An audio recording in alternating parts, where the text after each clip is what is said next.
It's game time. WNKX welcomes you to this live presentation of local high school sports, made possible by our community advertising partners. Good evening, Hickman County football fans. I'm Josh Copley, and this is WNKX Live's presentation of Hickman County High School football. And tonight, we are here at Kenneth M. O. Wright Stadium, which houses Jerry Bratton Field, and we are here to watch an in-county rivalry game that's been anticipated all season long between the Hickman County Bulldogs and the East Hickman Eagles. Now, ladies and gentlemen, just a few moments ago, I heard, frankly, one of the greatest renditions of the national anthem ever, done by Hickman County's very own Lindy Henson. Of course, tonight was a special night as we raised awareness for childhood cancer, and we paid tribute to those whose lives were lost and also to those who had won their fight with cancer. So a special shout out to Lindy Henson, who did such a beautiful job with our nation's anthem. And folks, we are nearing game time, around 8 minutes left until the opening kickoff here this evening. And folks, as I was here waiting for this contest, we were setting everything up for our broadcaster tonight. As people were filing in, East Hickman fans and Hickman fans alike, you could feel the tension. You could feel the energy, you could feel the animosity between these schools that's been brewing for a long time. And of course, throughout this week in preparation for this game, there's been a lot of chit-chat, there's been a lot of trash talk between both sides on social media. But folks, it all leads to tonight, the big game here, Friday night under the lights, here at Hickman County High School. Now, there are a few players to keep your eyes on as we begin this contest. But the main player that I want you to have your eyes on tonight, our player spotlight tonight, belongs to number 21, John Irvin. Now, John has been an electric player on this team, not just offensively, but defensively, as well as special teams. Now, I was able to catch up with John earlier this week. I was able to talk to him, asking him how he felt going up against East Hickman, who has been a machine this season, folks. They've had a dangerous run attack as well as mixing in some passes as well. And John said he's ready to go. He said he plays with 100% energy at all times. He said he wants to play in a way that inspires his teammates to want to win. And also had a conversation with someone who John is very close to, Ronnie Pittman. And I talked to Ronnie, I asked him who he is a figure in this county. A lot of people know and love Ronnie.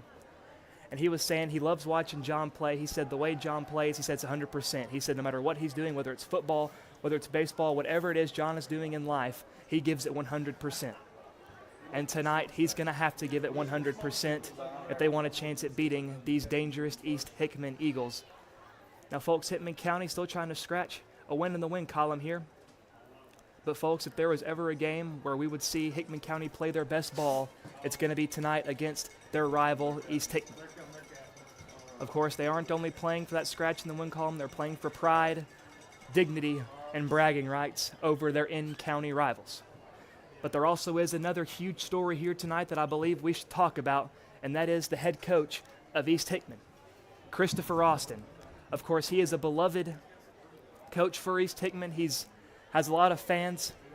But folks, there's a bit more to it than that. He was once a coach here at Hickman County High School. He was an assistant coach for the Bulldogs. He taught here at Hickman County High School. He was a teacher whenever I was making my way through high school, and everyone loved him. The guys loved playing for him. They loved his energy. And he has brought that same energy over to East Hickman. Of course, he is deserving of a lot of the credit for East Hickman's success. Now, of course, him and Coach McDonald have a rivalry, and of course, bragging rights are on the line as well. You know Coach McDonald wants to beat Coach Austin just as badly as Coach Austin wants to beat Coach McDonald. So a lot of history between these two schools, of course, and a lot of scores will be settled. The flight of the Eagles has landed them here at Jerry Bratton Field. The flight of the Eagle has landed them here in the Dog Pound. Hickman County versus East on its way next. Don't go anywhere as kickoff is here in just a few moments. We're back in just 1 minute. WNKX would like to thank these community partners for helping to make tonight's broadcast possible. Ascension St. Thomas Hickman Hospital, Pizza Hut of Centerville, McDonald Funeral Home, Advocate Auto Body, Liberty Pharmacy, and the Meriwether Lewis Electric Cooperative. Smart appliances, heating and cooling, solar, electric vehicles, mobile apps, Energy impacts your life in many ways. It's our job to power the technology that brings comfort and value to your busy life. Your life, your way. So you're in the driver's seat. Let us help. Contact the Energy Pros at Meriwether Lewis Electric. Pizza Hut, you owe Chicago an apology. Tavern style pizza is our thing. Why couldn't you be happy with deep dish like all the tourists? That's good. And you just had to make it so crispy and delicious. It's perfection. They put the toppings all the way to the edge. It's cut in the shareable square. That's delicious. What's your deal, Pizza Hut? Your secret's out, Chicago. Try any of our large Chicago tavern-style recipes for just $12 each. Hey, Pizza Hut, you owe Chicago an apology. Sorry, Chicago. No one out pizza's the Hut. Apology accepted. Welcome back, Hickman County football fans, as we prepare for the entrance of the Bulldogs. They'll be making their way through the tunnel here tonight with about 3 minutes, 14 seconds to go to kickoff. And before then, I'll give us a brief roster read-off of both schools here tonight, first starting with your hometown Hickman County Bulldogs. Firstly, we have number 4, John Michael Lewis, who is a junior. Next, we have junior number 5, Jaden Street. Number 6, sophomore Braden Brown. Number 7, sophomore Eli Raymer.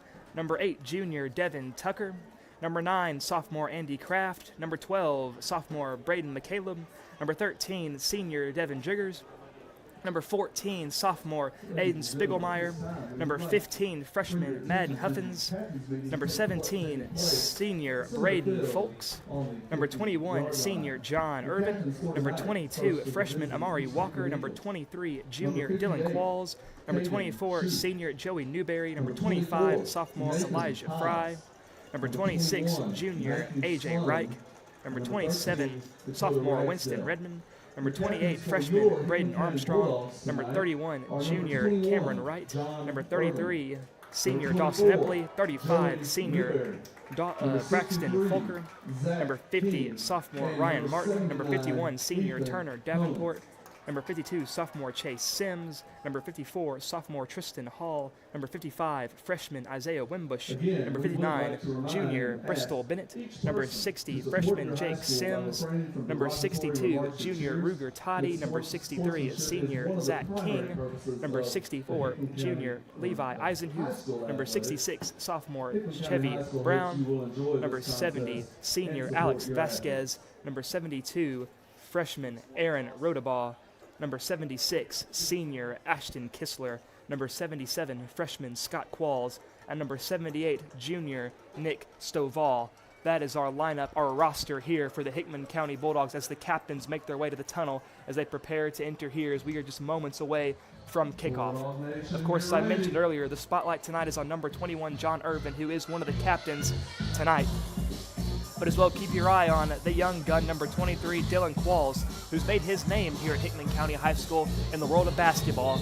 But this year he wants to give football a shot as he has been placed out at wide receiver. Of course, he has a lot of height, a lot of leverage to use on this East Hickman secondary, so let's see how much they want to get young Dylan the ball. But it's been no surprise that our number 1 receiver here at Hickman County has been number 17, Braden Folks. Over these last few weeks, he has made some stellar plays. He does a great job of getting separation as well as his route running. He has great hands, and he has certainly been Andy Kraft's favorite target. Of course, this is number 9, Andy Kraft's first season as the starting quarterback as a sophomore. Of course, Hickman County suffered a big loss this year as Elisha Puckett stepped away from the football scene, who had been Hickman County's star quarterback. So, of course, Kraft with big shoes to fill, playing a position that he has not been too familiar with. The last few weeks we have seen some bright spots from Kraft, but also a lot of room for improvement. What's been the absolute bane of these Bulldogs has been ball security. We've seen a lot of turnovers from these Bulldogs, especially where fumbles are concerned. The interceptions have been limited, but fumbles have been in abundance.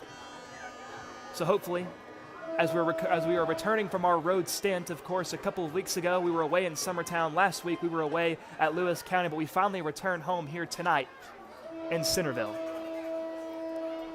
So let's see if these weeks of practice have done these young men any good as they work on ball security, as they work on playing disciplined football. And truthfully, I think the biggest thing that can help these Bulldogs tonight is finishing drives. The defense always looks stellar in the first half, but as the offense fails to make anything happen, they get worn out very easily. They play on their heels, and that allows the opposition to rack up points and to keep the momentum on their side. So following the coin toss, number 7, Eli Raymer, the sophomore, is lining things up safe to kick things away to the East Hickman Eagles. And the first drive is always seemingly the most important. It's a tone setter. And it is loud here. East Hickman's visitor side is packed. We are packed here as well. And Raymer, a booming kick, fielded inside the 5. East Hickman at the 15, 20, 25, and he's wrapped up and taken down to the 27-yard line, but there is a flag on the field. We await the official ruling here, undoubtedly a holding or block in the back.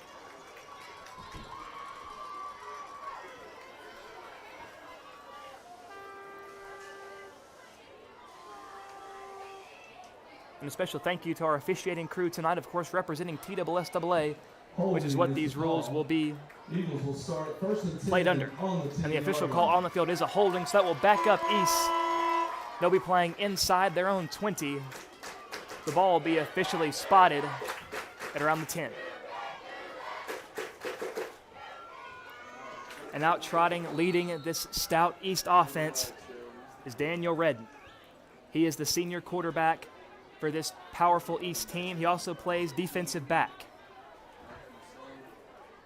This East offense has been known for their rushing attack, but they have mixed in some passing the last few weeks. First play, no surprise, the handoff up the middle, inside zone.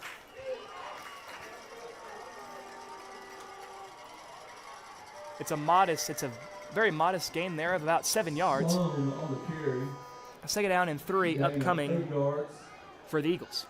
Chase Sims on the tackle. Sims there with a nice tackle. So we are 11:23 to go in this first quarter. The whistles are blown on the field. And I believe they're making a substitution here are the Bulldogs. Number 13, Driggers, trotting off to the sideline.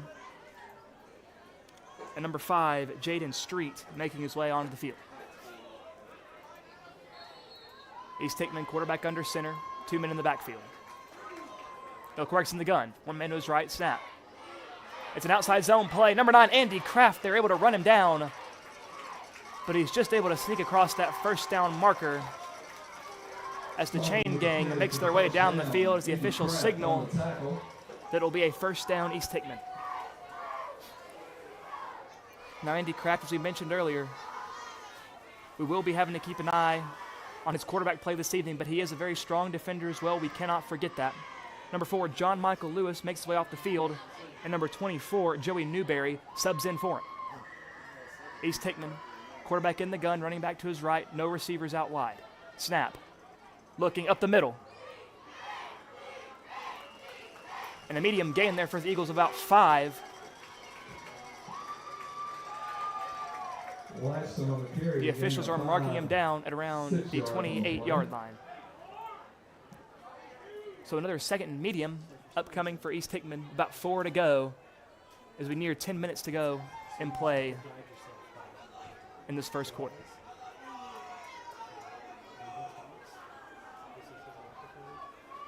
And number 40 trotting off the field, on the field, number 52, Chase Sims.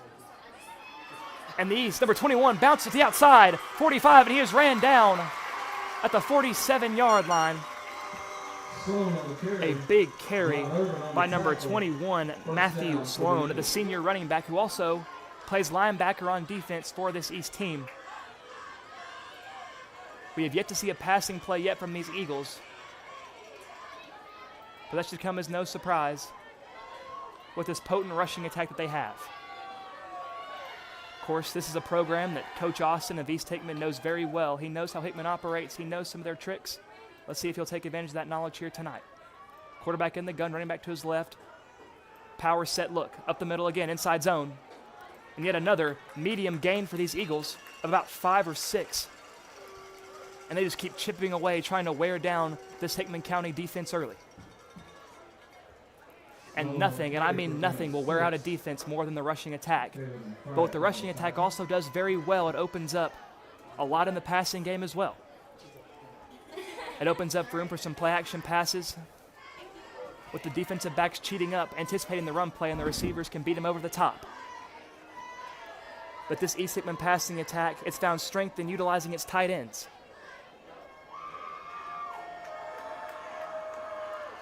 And Nathan Hobbs, the senior, has been one of their primary targets on offense. And another rush play up the middle. Luke Owens, number 7, powers ahead as they are well into Bulldog territory now. 1st and 10 Eagles. They'll mark him down at around the 37-yard line. 8:30 to go in the first quarter.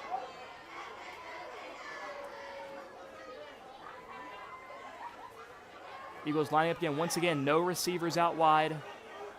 Power, set, heavy look here for East Hickman. Hickman County stacking the box. Snap. Play action. Looking to throw. Bulldogs pressuring. Rolls out, throws, has a man deep. It is caught inside the red zone of Hickman County.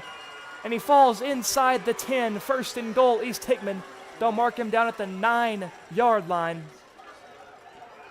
An impressive catch and a nice throw by number 13, Dakota Ragsdale,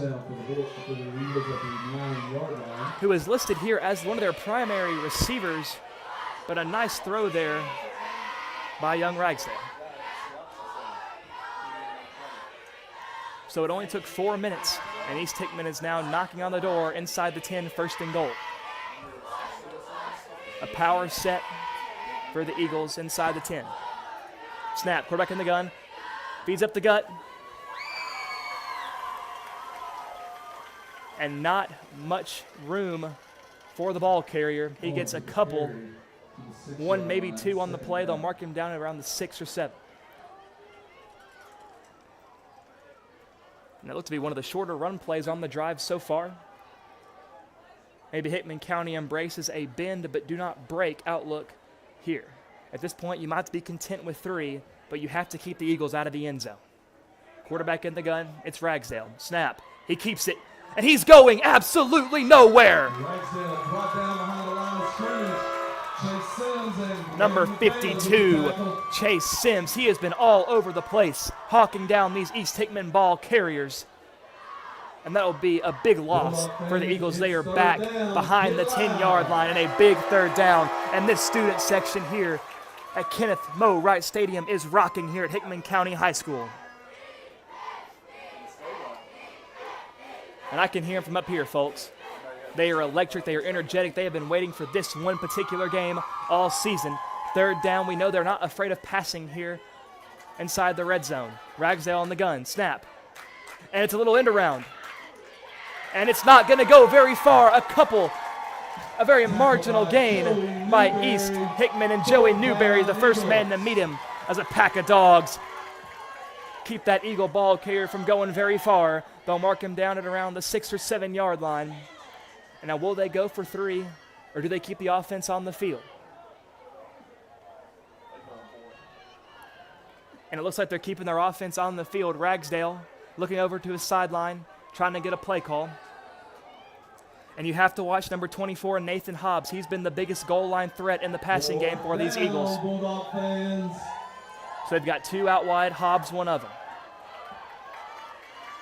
Ragsdale in the gun. Number 21, Matthew Sloan next to him. And the officials messing with the ball. And it will be a penalty flag on the play. The official signal is a delay of game. And that'll make life just a little bit worse for these Eagles. Now, does that change the play call at all from Coach Austin and his offense? No, it appears Ragsdale looking down on his wrist, looks over to the sideline. They're keeping the offense on the field. Of course, you can't 100% count out the run, but if I were a betting man, I would say the pass is coming, and you have to watch out for number 24, Nathan Hobbs. Ragsdale on the gun, motions running back right. He rolls right, looking. Not much to go, just flings it up in the air. Caught! And he is brought down just short of the goal line. And the ball is out. The ball is out. I believe it was recovered by the Eagles, but that will matter not, as Hickman County will recover, and that is a big stop for these Bulldogs. 1st and 10, Hickman County, but but their backs are against the wall. So let's see how young Andy Kraft deals on this first drive of work. And that's how you light a spark in your team. Big stops there, of course. Those self-inflicted penalties, those wounds from the Eagles, those certainly did not do them any favors, but if you're Hickman County, you will take whatever you can get. And out trots this offense, of course, led by number 9, Andy Kraft. Now they mix a lot of men in the backfield. John Irvin's one, but their main running back has always been Devin Driggers for the season. First play, run, Driggers trying to bounce the outside, but he is hit and dropped at about the 5-yard line. So not a whole lot going there for the Dogs on their first play of work. As we tick down to about 5.5 minutes to go in this first quarter.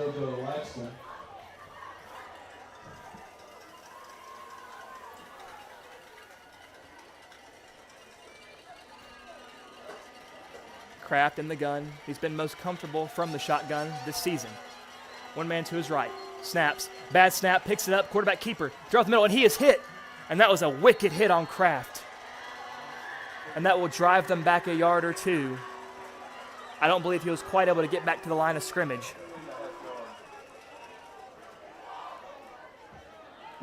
And this East defense is looking stout thus far.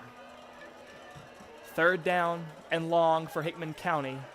And I'm wondering how much of a risk they want to take on this next offensive play. Do they risk airing it out?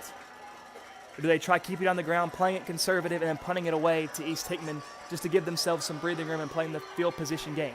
Kraft in the gun, 2 running backs flanking his right and left. Snap, dropping back, has time, looking, firing deep, Folks, and that ball will sail out of bounds. A little bit of miscommunication there from Hickman County, as that was well short. Folks appear to be running a streak route, a go route. That ball falls in behind him. But of course, an incompletion is better than an interception as the Dogs offense trots onto the field and the special teams makes their way onto the field. As punter number 7, Eli Raymer, back deep. He had a few clutch punts last week at Lewis County. Let's see how he starts here tonight. And number 24, Joey Newberry, looking around the officials, giving them the timeout signal, and the referees will grant it to them. The first timeout taken by Hickman County here tonight as we prepare for this 4th and long punt inside Bulldog territory. And during this timeout, we will take a short ad break. We're back in just 1 minute. WNKX would like to thank these community partners for helping to make tonight's broadcast possible. Ascension St. Thomas Hickman Hospital, Pizza Hut of Centerville, McDonald Funeral Home, Advocate Auto Body, Liberty Pharmacy, and the Meriwether Lewis Electric Cooperative.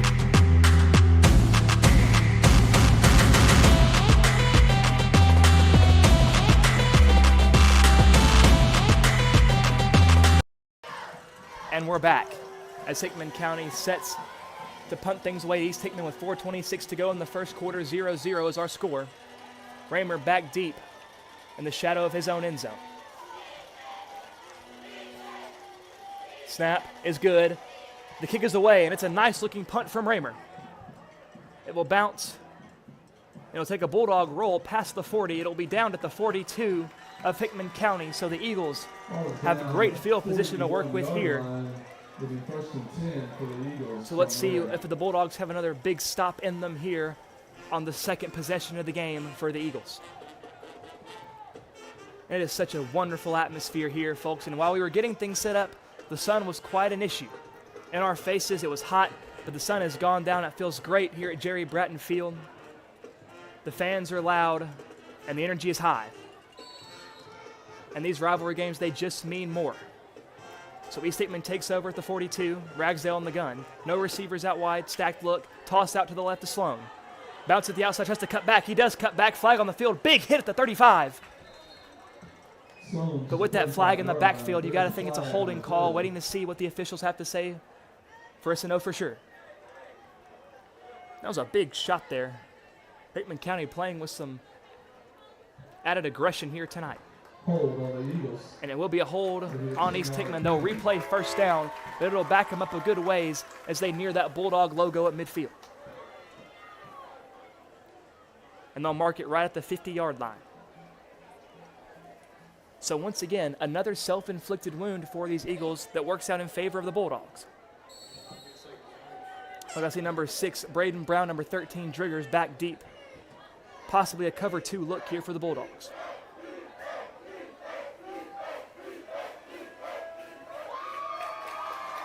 Three backers lined up. Up the gut, it's fed to Sloan. Sloan's got a lot of room to work with. But a nice job by the Bulldogs to hawk him down at the 36 as they make up that penalty yards and then some. Second down and about 6 yards to go. So the ball be officially spotted at about the 36.5, almost 37-yard line. 2nd and 6 to go for the Eagles with 3 minutes, 30 seconds to go in the first quarter. Ragsdale looking over to Austin on the sideline. Now to his wrist. And this Bulldog defense has had the same look tonight. And we look at the sideline, number 4, John Michael Lewis being checked out.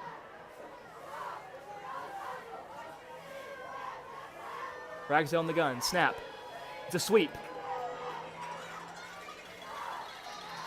And that'll be another big gain for the Eagles. And it looked like number 16, JoJo Laxton, on the carry for the Eagles. And that will be an Eagle first down as they move the chains. They are inside the 30. Ball spotted at the 28.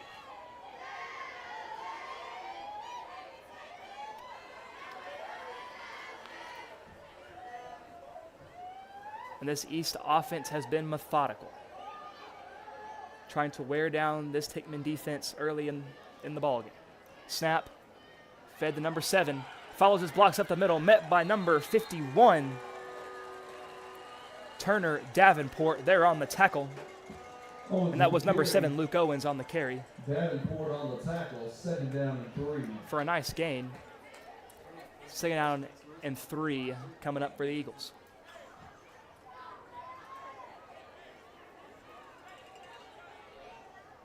And an Eagle lineman now checking into the game. And it's been hot today, folks. We can probably expect some frequent substitutions, as hydration will be critical in the long run of this game. That's number 21. He is met quickly and dropped. I believe he was met first by number 24, Joey Newberry.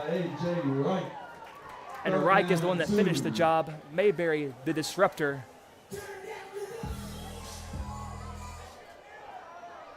Wow. We have 3rd down tunes here at Jerry Bratton Field. I've not heard that before. That just adds to the energy here at the stadium. So a big 3rd down and short now for the Eagles. Even bigger one for the Bulldogs as they try to get off the field here.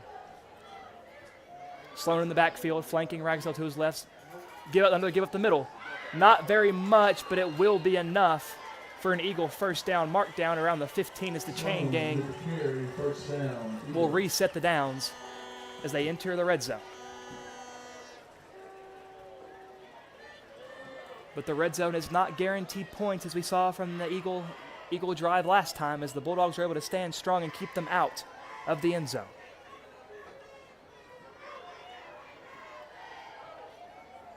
The Eagles have really favored that inside zone give play.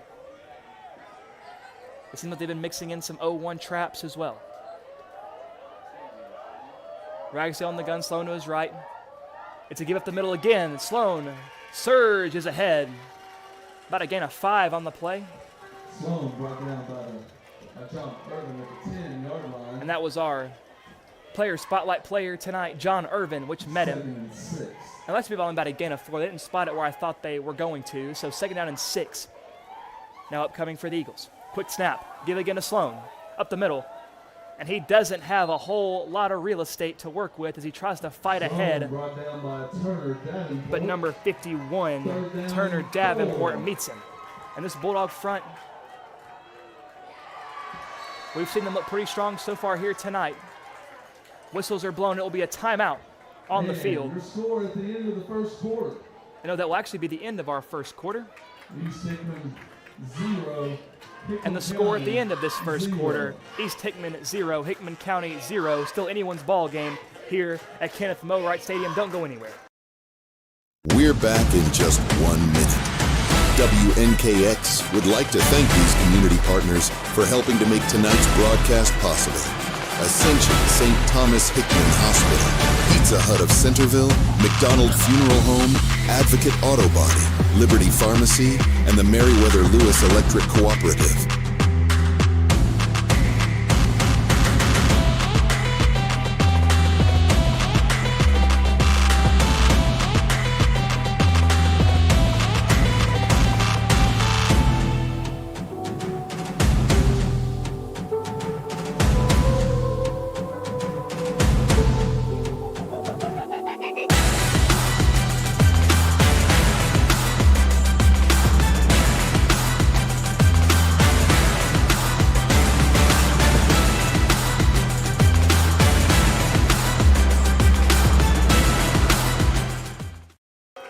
And we're back as we are getting ready to begin the second quarter of play.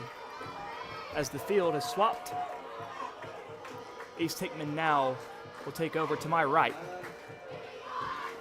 towards the American flag end of the field. Will have the ball. Third down and East Hickman has a 3rd and 9, or 3rd and 4. Third down and 4 from the 9-yard line. And this is a big third down. Once again, Sloan in the backfield. Rags look over to the sideline. Once again, that shotgun look for East Hickman. Sloan flanking Ragsdale to his right. Let's see if these Bulldogs can come up big here. Snap. It's a keeper. Ragsdale keeps it. Surge is ahead. It's all going to depend on the spot here. Where are they going to mark him down? Looks like about the 6-yard line. And they signal 4th down and inches. Ragsdale just shy a big tackle from Hickman County, and to no one's surprise, the Eagle offense is staying on the field. Another big stop, another big 4th down looming for the Dogs. Can they get off the field? Snap, give up the middle to Sloan, powers ahead, and he'll be in the end zone. Touchdown. East Hickman. I know that there was a lot of contact at the line of scrimmage, but he slips through and breaks the plane for an East Hickman touchdown. Our first score of the game comes in the second quarter of play.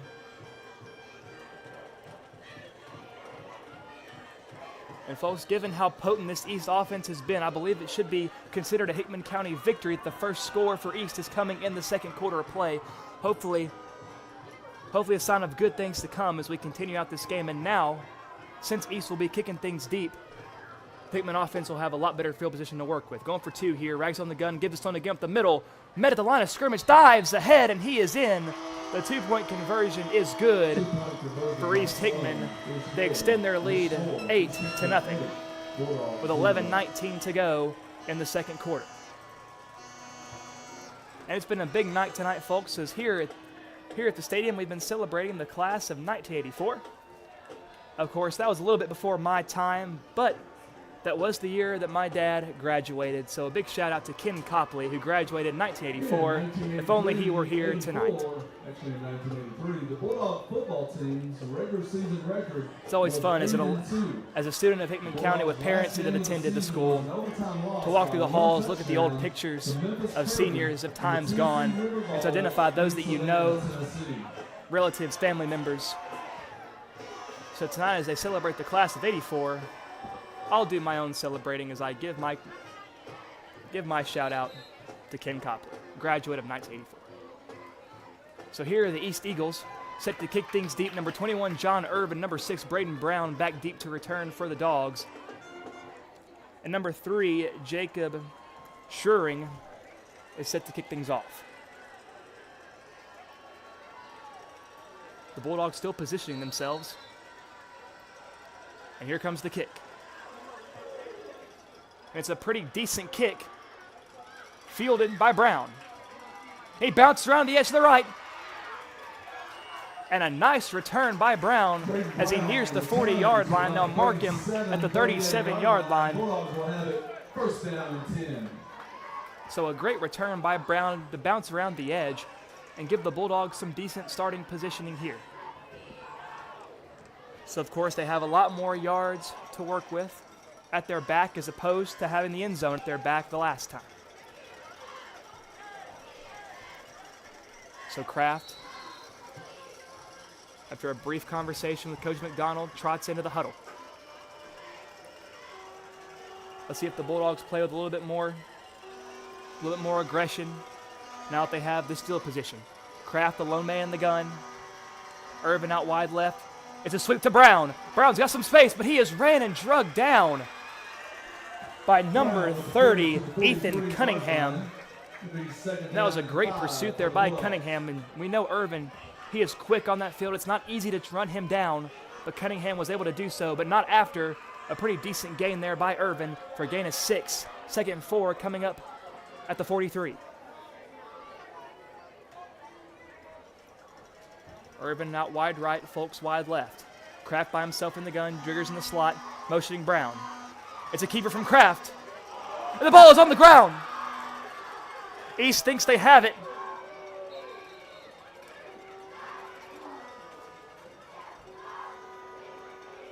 Waiting for the official's signal.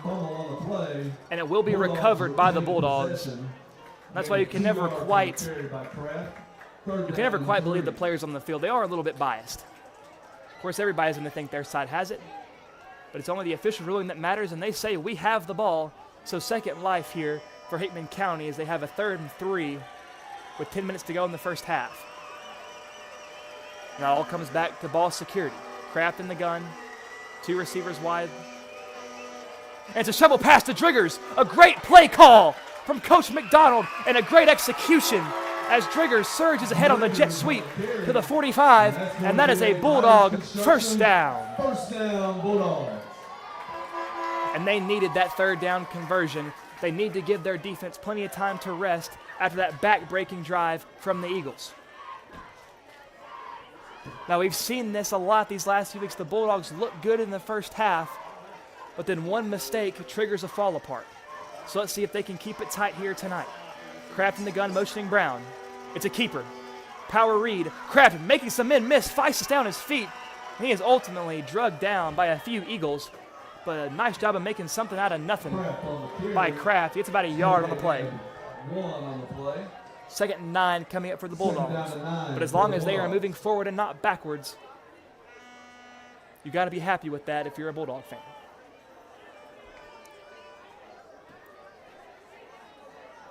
Play clock at 15. Dogs break the huddle. Kraft will be in the gun by himself. Folks wide left. Irvin wide right. Jiggers in the slot. Brown motioning to the right. It's a keeper. Kraft rolls left, looking, knows keep it. To the 35 and more. 30, 25, and he is right out of bounds, and he still has him.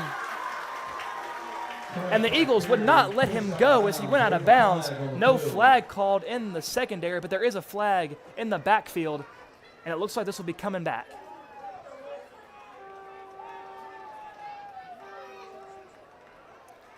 And I say this every week, but death taxis and a holding call on a big gain seems to be the norm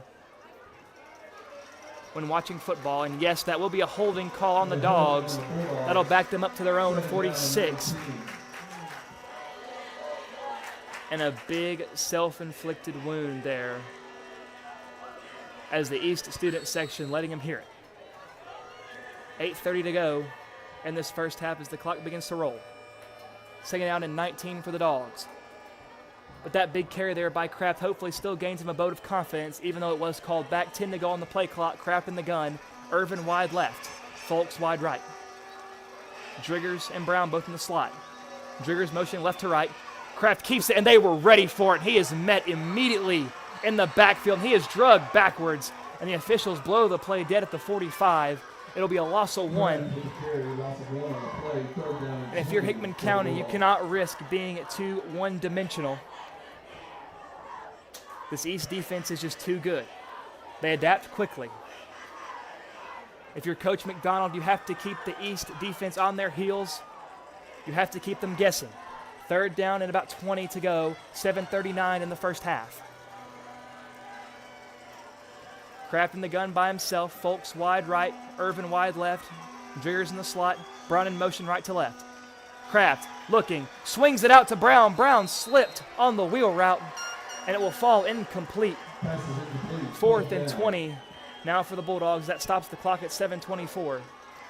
And out trots number 7, Eli Raymer, as the Bulldogs will be punting it away as they play the field position game. Now I know at the high school level, it's very rare to see the punter on the field, but I believe in this case it's smart. You want to pin East back, hopefully force a turnover, and just play the field position game.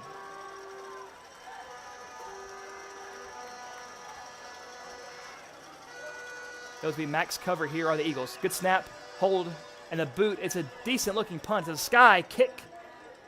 And it takes a Bulldog bounce as it rolls inside the 20, and they'll down it at around the 16-yard line. A great punt by Raymer, and it will make the Eagles work. They'll have to drive 84 yards if they want to reach the promised land. So a great punt by Raymer. Let's see if the Bulldogs can force a quick 3-and-out. The Eagles are not a team that are easily stopped. We haven't seen many 3-and-outs by them this year. But if there's any time to see one, it's in a rivalry game. The Bulldogs stack in the box. Once again, no receivers out wide for the Eagles. Ragsdale in the gun. Sloan motioning to the left to give up the middle. And some nice blocking by East Hickman results in a medium gain. And it looked to be number 16, JoJo Laxton, on the carry. Laxton on the carry, gain of 5 on the play. So second medium upcoming for the Eagles. A heavy dose of rushing.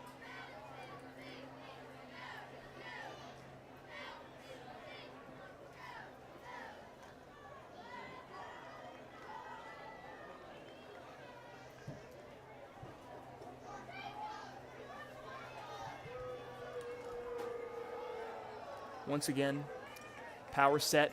It's a speed option play. Fakes the pitch. Quarterback Ragsdale keeps it. And he breaks some tackles and down at the 30. And that'll be enough for an East Hickman first down as they move the chains.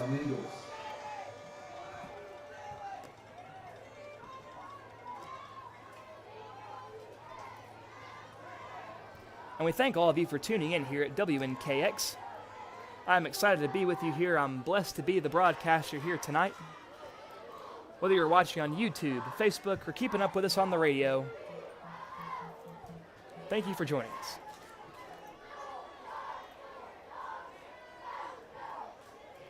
Of course, a big thank you to Will Nunley, who got us set up here tonight, the owner of our station here. And the Bulldogs in hot pursuit. Ragsdale, a couple of nifty moves. Should have been taken down in the backfield. But a few moves later, and he is able to get past the line of scrimmage, gets about a yard for the Eagles. So a 2nd down and 9 upcoming for East Hickman.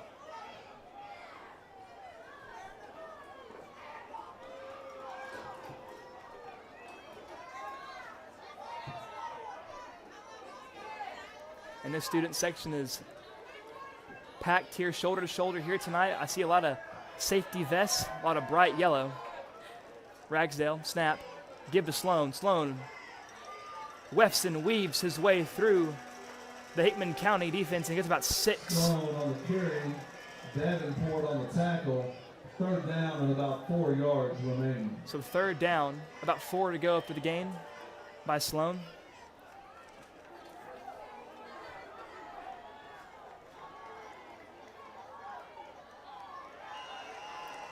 And whistles blow, flags fly. The official signals that it's an offsides on Hickman County. Offsides on the Bulldogs, that will result in a 1st down. Now surely that had to have been an encroachment or something because the ball wasn't snapped.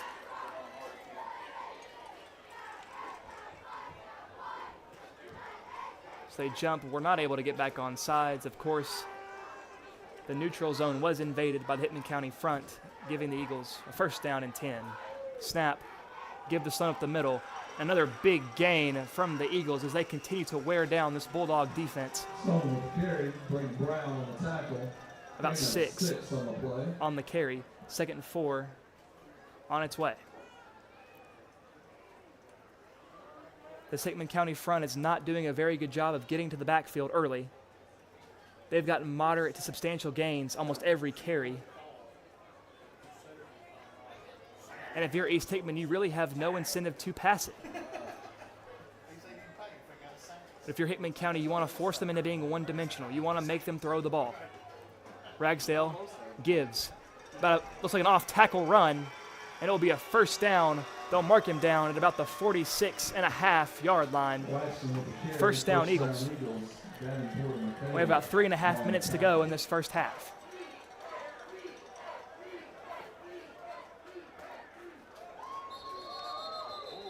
Give to Sloan, met quickly after the give, but whistles blow. The play is dead.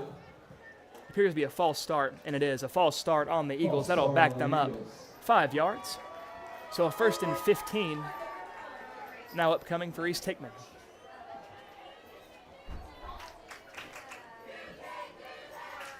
And the Hickman County student section erupts into "You can't do that" chants. Thank goodness our students know the rule book.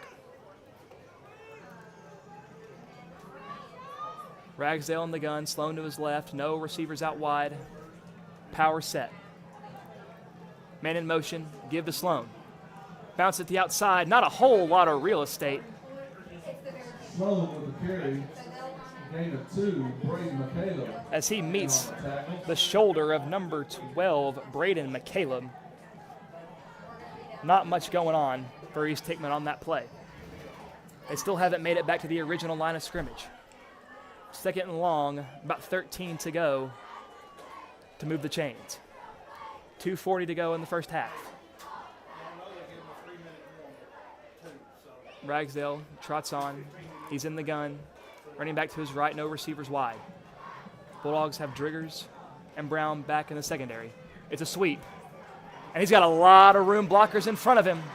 But he is ran out of bounds by number 12. Again, that's Braden McCaleb. Great pursuit by this young man. Where was the man on the carry? We thought he had a lot more room in front of him, but not quite enough for the first down, but there is a penalty marker down. Waiting to hear from our official. It's a personal foul against Hickman County, and that will move the chains. And those are penalties that will drive a coach up a wall. Easily preventable.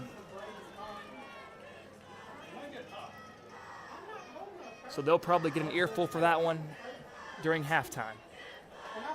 Of course, you cannot forfeit over free yards such as this. Of course, if you have holding calls, things of the like, those things happen, but personal foul calls are always inexcusable. So the same defensive look for the Dogs.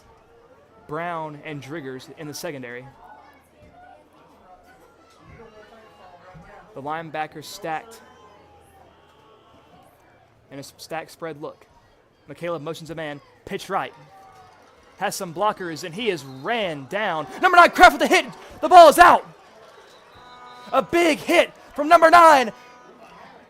The coaches think Hickman has it, and the officials signal Hickman County football. A big hit by number 9, Andy Kraft, with 1:48 to go in the first half, and that is just what Hickman County needed. That is just what the doctor ordered. So Hickman County takes over at the 20-yard line. And Kraft lowered his shoulder, and he targeted that football. That was a tackle with intent.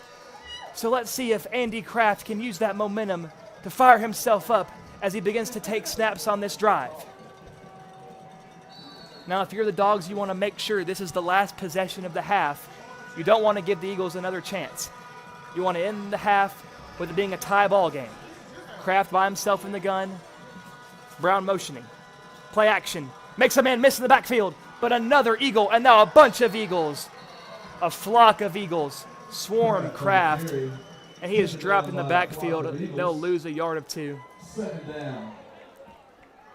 He'll lose 1 yard or so. 1.5 minutes to go.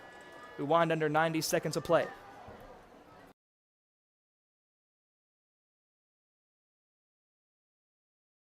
Minute 20 now. The Dogs appear to be in no rush at all. 15 on the play clock. Huddle breaks. Kraft in the gun. By himself. Folks wide left, Irvin wide right. Driggers in the slot. Motioning Brown left to right. Snap. Dropping back. Looking. looking, makes a man miss, steps up, fires, incomplete. Folks shoved down. Third down. Folks shoved down by number 15, Austin Ware, but of course well after the ball hit the ground.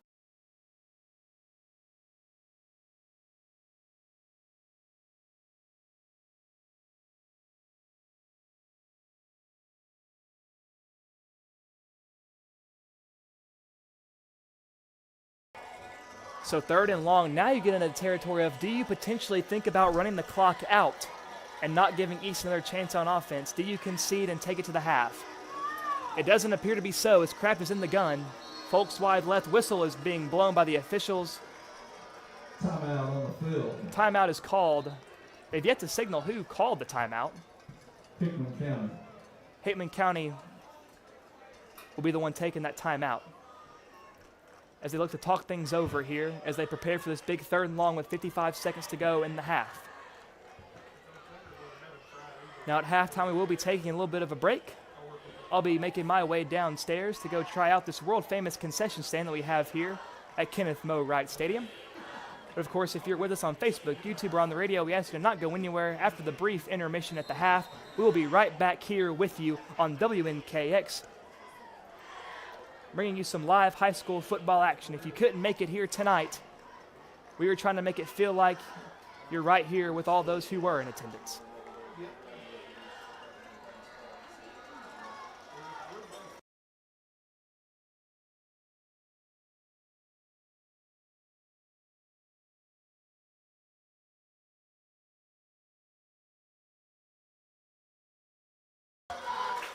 And Hickman County, Kraft in the gun, triggers to his right. 3 receivers wide right, and appeared to be a jump. And it looked like Hobbs entered the neutral zone, causing Lewis to jump. Should be an offsides call, but let's wait to see here. And it will be a neutral zone infraction called on number 24, Nathan Hobbs. And that will give the Dogs a more manageable 3rd down and about 7 to go. Kraft in the gun, triggers to his right. 3 receivers wide right, looking. It's a quick pass out wide to Irvin on the receiver screen. Bounces it outside. That's Brown on the reception. Down the sideline. 40-yard line, out of bounds. That was number 6, Braden Brown. Correction on the reception. And a big 1st down for Hickman County. 46 seconds to go as they inch towards Eagle territory.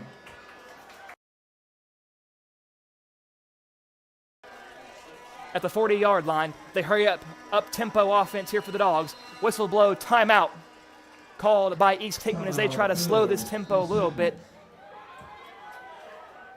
to gather themselves as they prepare for this quick Bulldog offense. Of course, it seems like this high-tempo offense has become a staple in football across the nation. Of course, we have seen the Tennessee Volunteers these last few years utilize that up-tempo offense. They've used it very well. So Hickman County looking to use a little bit of up-tempo offense of their own as they try to keep East Hickman on their heels. They cannot give them time to adjust to their offense. They can't give them time to audible. Of course, not only does that work out as far as keeping East guessing, but it also preserves clock. So 46 seconds to go until halftime. The ball will be marked at the 40. Hickman County still a ways to go to pay dirt. So the offense jogs onto the field after the East Hickman timeout. East defense already set up. Looks like they're playing a little man-to-man here.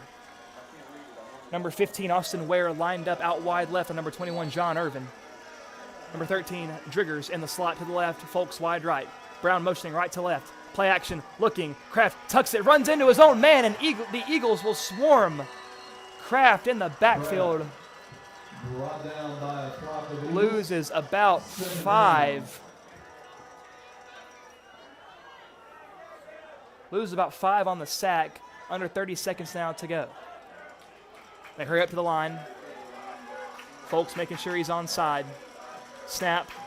And the snap is botched. Kraft keeps it and dives up the middle. A couple of yards there, not much going.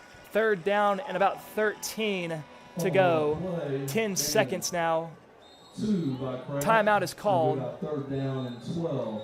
timeout on the field. The officials whistle for the clock to stop with 7 seconds to go. Hickman County, interestingly enough, take the timeout here. I'm wondering what they're looking to dial up here with only 7 seconds. Only a time for maybe one, maybe, just maybe if you're quick, 2 plays to run before the half. But this East defense, very hard to get big chunks of yards against them. So let's see what Coach McDonald and company has for Coach Austin and his defense.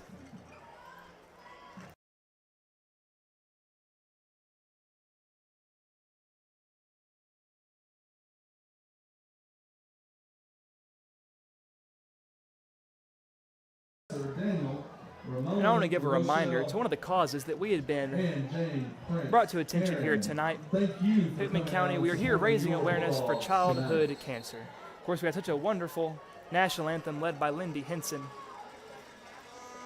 Such a beautiful rendition that was, as we remember not only our nation, but those who had lost their lives to cancer. We also pay tribute and honor those who won their battle. So here we go, 3rd and long for the Dogs. Kraft in the gun by himself, Urban wide left, Folks wide right.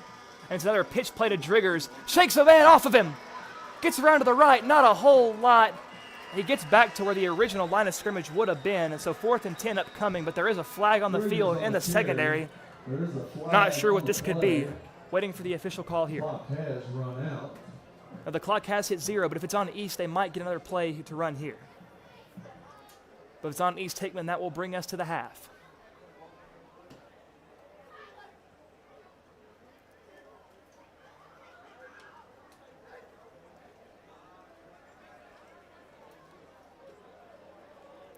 And a personal foul face mask. It's called against East Hickman, so that will prolong.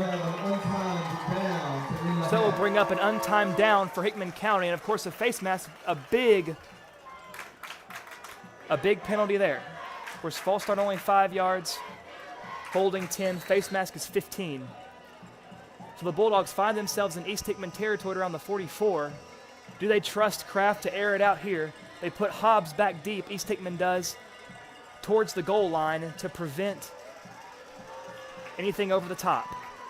Kraft by himself. Now let's see how far this young man can sling it. Maybe they want to catch him off guard and keep it. Nope, he will throw it. Kraft looking, dances in the pocket, tries to make something happen, keeps it, has a lot of room in front of him, has some blockers. A flag down. Kraft dragging some men with him down to the 22.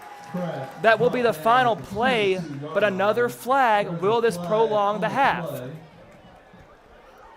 Let's see what this flag is here. If it's a holding on the Bulldogs, that will take us to halftime.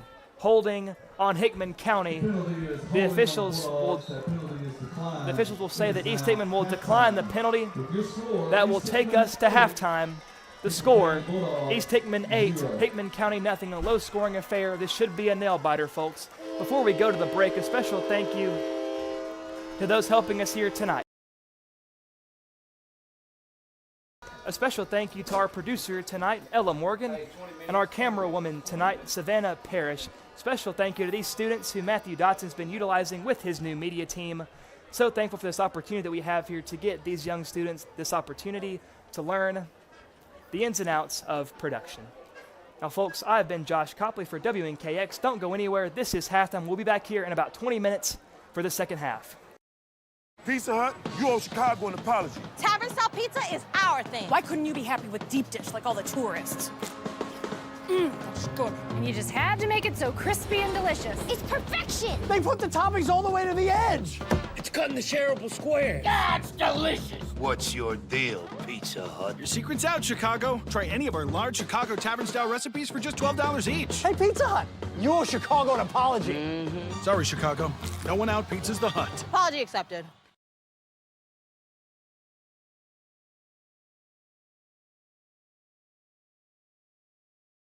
Smart appliances, heating and cooling, solar, electric vehicles, mobile apps. Energy impacts your life in many ways. It's our job to power the technology that brings comfort and value to your busy life. Your life, your way. So you're in the driver's seat. Let us help. Contact the energy pros at Meriwether Lewis Electric.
We're back in just 1 minute.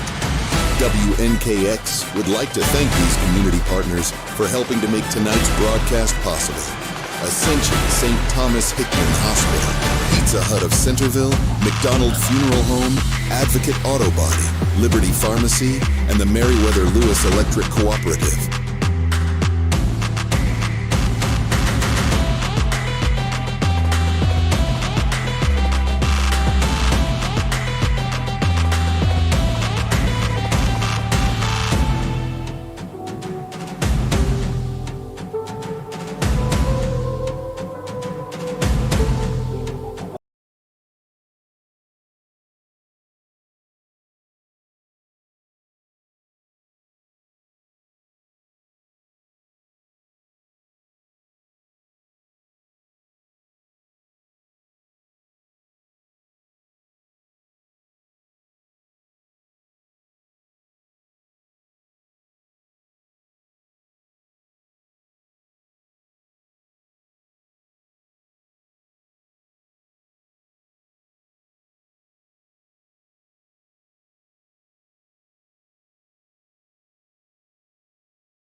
And ladies and gentlemen, we are back here after some technical difficulties.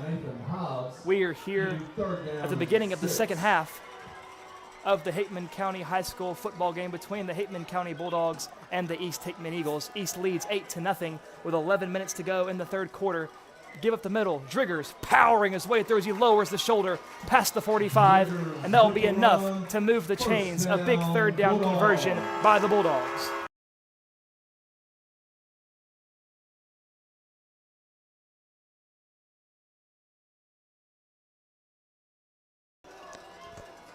So a big first down by the Bulldogs as they creep closer to Eagle territory. Snap. Kraft quick slings out to Brown. Another receiver screen. Big block in the backfield. And the flag is thrown aggressively by our official on the far side of the field. It was around the spot of the tackle. About 4 on the play. Flag on the field. So let's see. Will this be? This could go any which way here. Didn't quite see anything from up here. And it'll be a holding against the Bulldogs.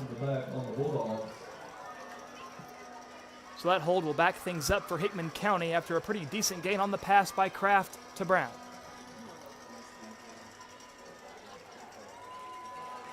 $10:40 to go. Still anybody's ball game here as the Eagles only lead 8-0.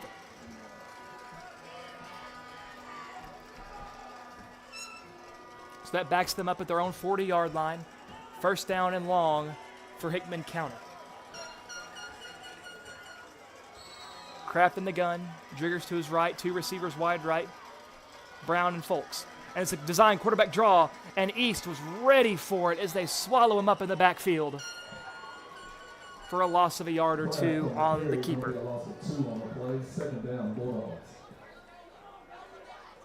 So a first and long turned into a second and longer for Hickman County following the first down quarterback keeper. They'll mark the ball at around the 39. About a loss of 1 on the play. Kraft once more in the gun. Driggers to his left. Brown and Folks wide left. No receivers wide to the right. Snap. Rolls left. This Kraft. Lets it fly. Has Brown. And it's a little bit of shoving.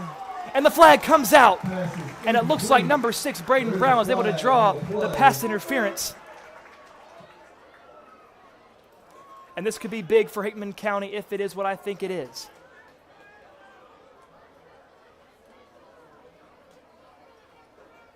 And the foul, if a PI, would be against number 15, Austin Ware. Will be pass interference on East Hickman. And yes, it is confirmed on the field, pass interference by East Hickman. That will move them up a considerable amount. Will be a 15-yard penalty. It'll move them up 15 yards, but of course in high school, not an automatic first down like we're accustomed to seeing in the college and professional level. As we sneak under 10 minutes to go in this third quarter, Kraft in the gun, motions Urban from the right to the left. Kraft rolls left, looking, lets it fly, has Folks wide open, caught, he will walk in, touchdown Bulldogs! And that is just what this offense needed. Kraft put it right in stride, number 17. Oh my goodness. Braden Folks, my word, speed kills, and an absolute busted coverage by the Eagles, and this crowd has come to life. And here they come, no doubt going for the 2-point conversion. And this is a big 2-point conversion. If it succeeds, we have a tie game at 8. If it's no good, the Dogs still trail by 2. Kraft in the gun, Irvin to his right. Folks wide right. Driggers to his left. This is the keeper looking, following his blocks, powering, pushing. Does the pile push enough? It's close. The officials signal no. He is just short. So the Dogs unable to tie it, but they are able to cut in to the Eagle lead, only down 2 points with 9:42 to go in the third quarter. And we'll be back after this short ad break. We're back in just 1 minute. WNKX would like to thank these community partners for helping to make tonight's broadcast possible. Ascension St. Thomas Hickman Hospital, Pizza Hut of Centerville, McDonald Funeral Home, Advocate Auto Body, Liberty Pharmacy, and the Meriwether Lewis Electric Cooperative.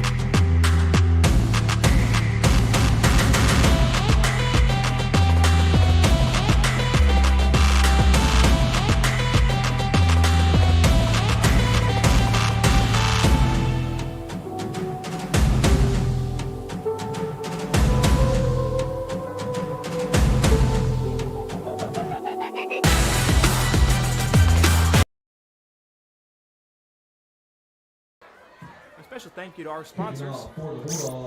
This broadcast would not be possible without them. And after that absolutely electric touchdown pass, Kraft to Folks, Hickman County is showing signs of life as they only trail by 2 points. Here with 9:42 in the third quarter. Raymer set to kick things off to East. And this student section is starting to make some noise. And they're going to try to make life a living nightmare for the Eagle offense. That ball, a little squib kick, fielded at the 22. And the whistle is blown. And there's an East player down.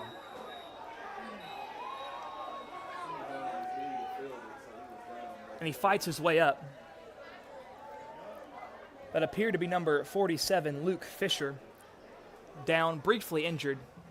But thankfully, he appears to be okay, walking under his own power. And folks, as heated as these rivalries can get, especially these in-county rivalries, you still never want to see injuries. At the end of the day, it is football. And these are young men with promising futures, so we never want to see injuries. So thankfully, no harm, no foul, it seems there. The whistle was blown, so the ball carrier unable to progress the ball any further than the 25-yard line, and that is where East will set up shop.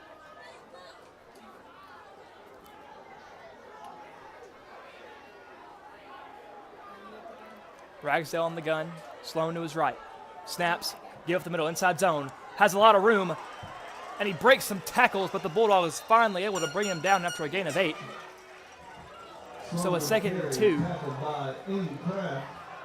And Kraft, after throwing that big touchdown pass, was the main man there on the tackle on defense. He can do it all, ladies and gentlemen. So 2nd and about 2 yards, 9 minutes to go in the third. They'll mark it down at about the 33-yard line. Ragsdale looking over to his sideline. And the whistle's blown. And some miscommunication here from the East offense, it looks like. What's the whistle, though? I don't believe either side called a timeout. It's an official timeout. So the officials with miscommunication there. It wasn't Ragsdale. So they'll reset the play clock here. Ragsdale still in the gun, Sloan to his right side. Low step, he gets away from him. He has a fall on it. Hickman has it. Hickman has it. First down, Bulldogs. They got it at the 25. The confetti flies from the student section. The Bulldog banner being waved, and Hickman County already knocking on the door after the blown snap. And that is what those big offensive plays will do. They fire up your defense, and your defense, it works both ways. They fire up their offense. Both sides making big plays in the second half. And the offense quick to come out and get set up. The ball's placed around the 26. Kraft in the gun, Driggers to his left. Brown and Folks wide left. Motions Irvin left. Snap. Kraft rolls left, looking. Oh, and he gets drugged down a near strip sack. But Kraft does a nice job of holding on tight to that football, and he takes the sack.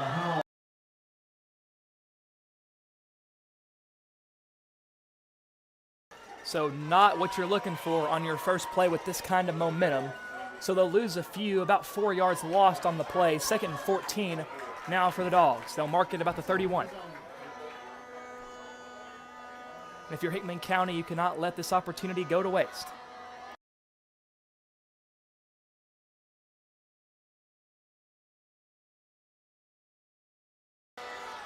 Kraft in the gun. Driggers. Play action. Driggers is all alone!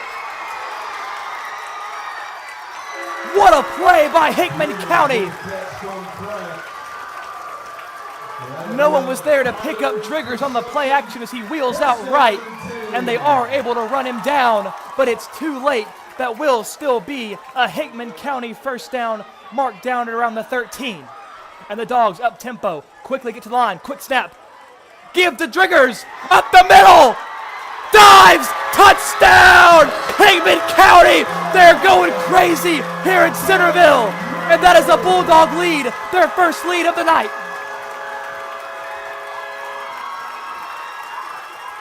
Hickman County with 7:40 to go in the third quarter. 12-8 is now your score. Do they keep the offense on? I believe they will.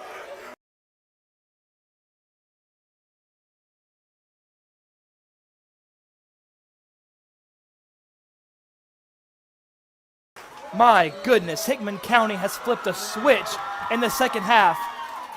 And they're getting East trying to get some substitutions. If they hurry up and snap it, they can get 12 men on the field. You got to snap it, Andy. And Kraft doesn't. I don't know if he's off the field. They're gonna. But it's caught. Brown in. 2-point is good. And Coach McDonald was going ballistic, trying to get that 12th man on the field to draw a penalty, but it doesn't matter. Kraft to Brown after the Driggers touchdown. Hickman County 14, East Hickman 8. What a game. 7:40 to go in the third. We'll be right back. We're back in just 1 minute. WNKX would like to thank these community partners for helping to make tonight's broadcast possible. Ascension St. Thomas Hickman Hospital, Pizza Hut of Centerville, McDonald Funeral Home, Advocate Auto Body, Liberty Pharmacy, and the Meriwether Lewis Electric Cooperative.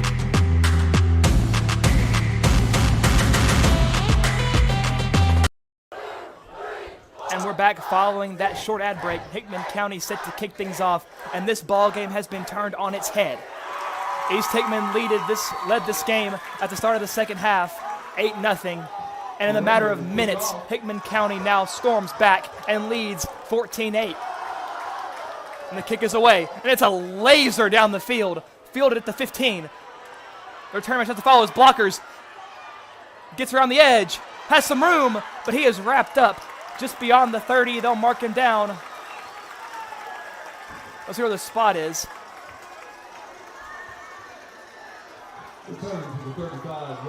There's a pretty decent return there by East. A lot better than what it could have been. They'll mark him down at around the 34 and a half. Since I'm the home announcer, I'm going to be giving as much leeway to Hickman County as I can. So we're going to say it's the 39-yard line the East will be starting at. So Ragsdale on the gun. Let's see how he recovers after the fumble. Snap. It's a sweep. He evades a few tacklers, but he will not get away from number 9, Andy Kraft. What a tackle. And they will lose 4 yards as they'll mark him down at the 30. 2nd and 14 now for the Eagles, and this looks like a whole new defense from Hickman County. Whatever they discussed in that locker room worked out. I don't know if they just took a boatload of caffeine or what, but this new life has been breathed into this team. They are fired up. Now, they are celebrating 1984 night here tonight at Hickman County, celebrating that class. So I'll make a reference to one of my favorite albums, 1984 by Van Halen, and we are all jumping. We might as well jump. And that run to Sloan up the middle, it's a pretty decent carry, but after the loss on first down, that carry only gets them a few yards past the original line of scrimmage. So a 3rd down and long coming up, 3rd and 7 for the Eagles.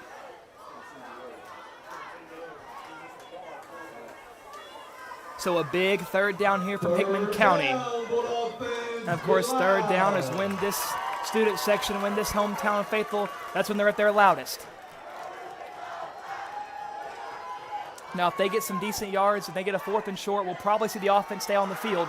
But if Hickman County can induce a loss of yards here or a no gain, we might see the punter. Ragsdale on the gun, gives to Sloan. And a good gain, and he is hit hard by number 13, Devin Driggers, and it will be good enough for an East Hickman first down. And that was a crucial first down for the Eagles. They were on their heels. That first down might silence this crowd just a little bit as they creep their way towards that Bulldog logo at midfield. We haven't seen a whole lot of wide set looks from the Eagles. They keep this power look Ragsdale in the gun. Sloan to his right. Snaps. Gives. Sloan at the middle. And he is wrapped up. He is not going anywhere. Sloan with the carry. Joey Newberry. And there is a flag in the backfield. It looked a little bit late. It seems like number 56 at the Eagles O-line barking at the referee, wondering where the penalty was. It looks like they're going to give it to him. Let's see here. After the play, personal foul, face mask is called on the Bulldogs. We did see that Eagle offensive lineman, his helmet did shift a little bit, so that might have been a bit of a giveaway for that penalty. So a 1st and 10 now for the Eagles. They'll set up shop around the 38. So East finding themselves marching down the field. The Bulldogs need to make a stop. The Bulldogs defense are starting to spread themselves out a little bit. The Eagles have 2 men wide right, 1 in the slot, 1 out wide. Running back in the backfield alongside the quarterback. And they're hurrying him. And the pass is complete, but he is brought down quickly by number 21, John Irvin, it appeared. Don Blackburn with the catch. Tackled by Irvin. But there's a penalty in the backfield, perhaps a hold. Flag on the field. If it's in the backfield, usually it's where we'll see the holding calls. And another personal foul against Hickman County. Personal foul on the Bulldogs. I'm not sure what the personal foul was. I can't tell for sure. It's a long way up here, but there might be a blue undershirt under that official striped shirt. I can't tell. But of course, I'm not down there. I cannot hear the conversations. Perhaps some unruly language was used by the Bulldog defenders. Now this harks back to the McEwen game. That was our last home game. We saw so many personal foul penalties that absolutely killed the Bulldogs.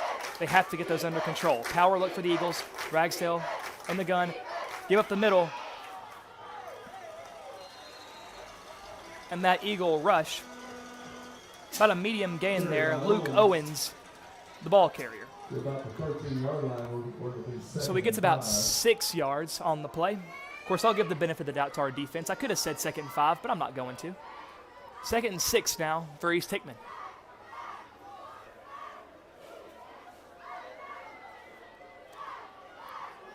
Ragsdale in the gun. It appears to be Owens to his left. Snap. Up the middle. Yet another run.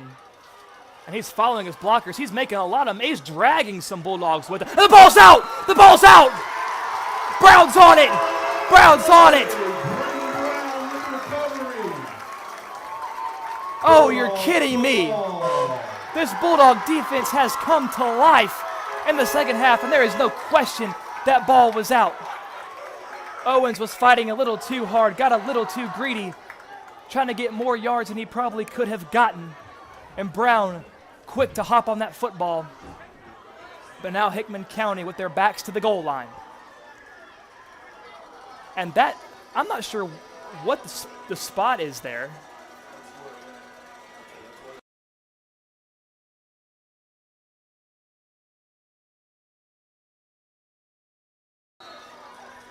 So Brown fell on the ball at around the 3-yard line, so not a whole lot of real estate to work with here, do the Dogs.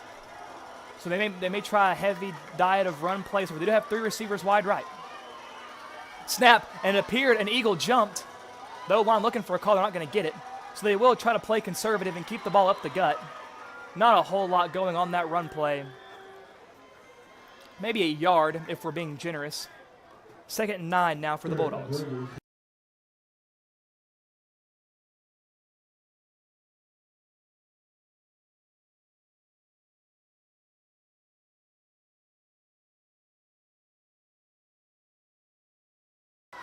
So once again, Kraft in the gun. Driggers to his left. Folks in the slide out left. Brown wide right. Motioning Irvin. Snap. Quarterback keeper follows his blocks, and he fights ahead. Not a whole lot going. Not a whole lot going for the Bulldogs.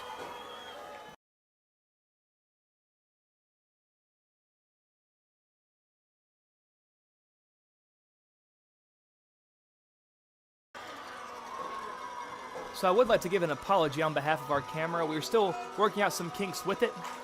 It doesn't have the turn radius that we want it to have, but I'll still try to keep you right in the action with my voice. So Kraft in the gun.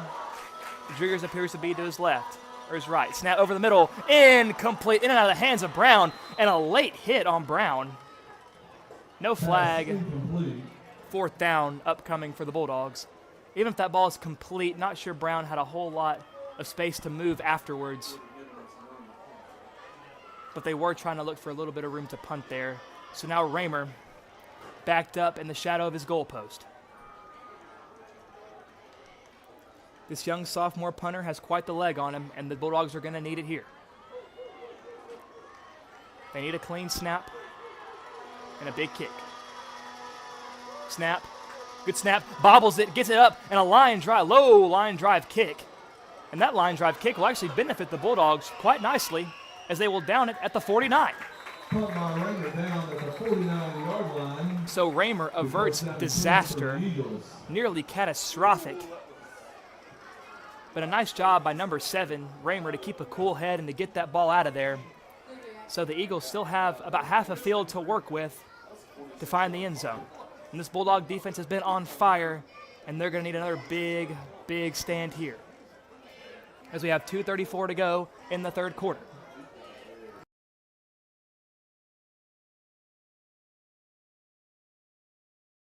Another heavy set look for the Eagles. Ragsdale in the gun, Sloan to his left. Bulldogs stacking the box here. Snap, play action, keeper, and he darts up the middle. Ragsdale lowers the shoulder, powers ahead. Oh, and Newberry's down. Ragsdale with the carry. And he looked to be shoved down on the ground unnecessarily, if I might add. Newberry wasn't even a part of the play.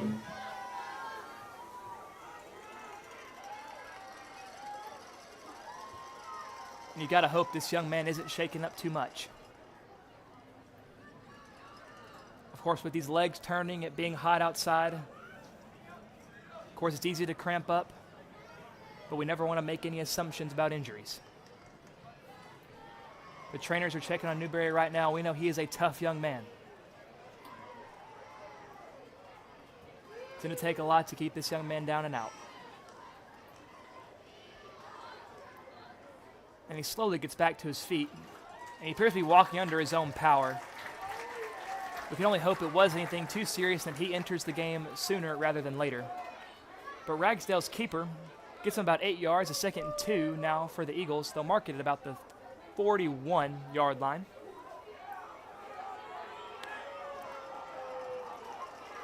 The Eagles have not been practicing a whole lot of ball security in this second half so far. The Bulldogs have been doing a great job of forcing turnovers and halting all momentum.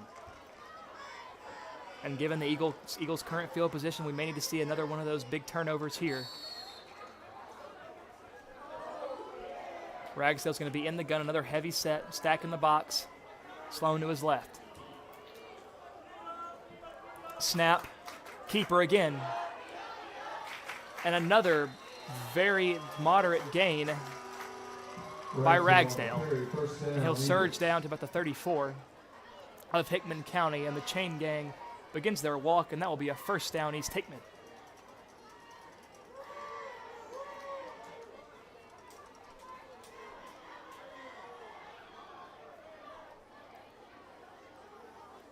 So East Hickman has had that powerful rushing attack. It hasn't netted them a whole lot so far in this half. East Hickman's defense has certainly stepped it up. First down and 10 now from the 34. Snap, Ragsdale, play action, looking to throw. The Bulldogs are hurrying him. He just throws it, he's falling down. I don't know if that ball got back to the line of scrimmage. That has to be grounding. And he just blindly threw it. No flag is called. That's unbelievable. There was no receiver in the vicinity, and that ball was lucky to get back to the line of scrimmage, which I don't think it did.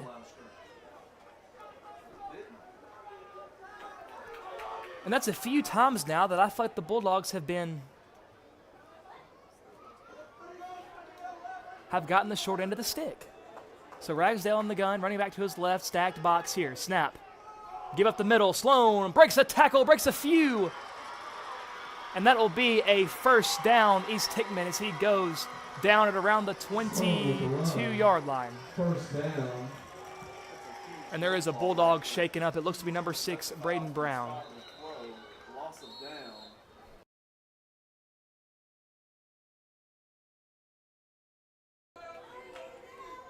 So Brown is on the field. Of course, has been a big playmaker in this game for the Bulldogs.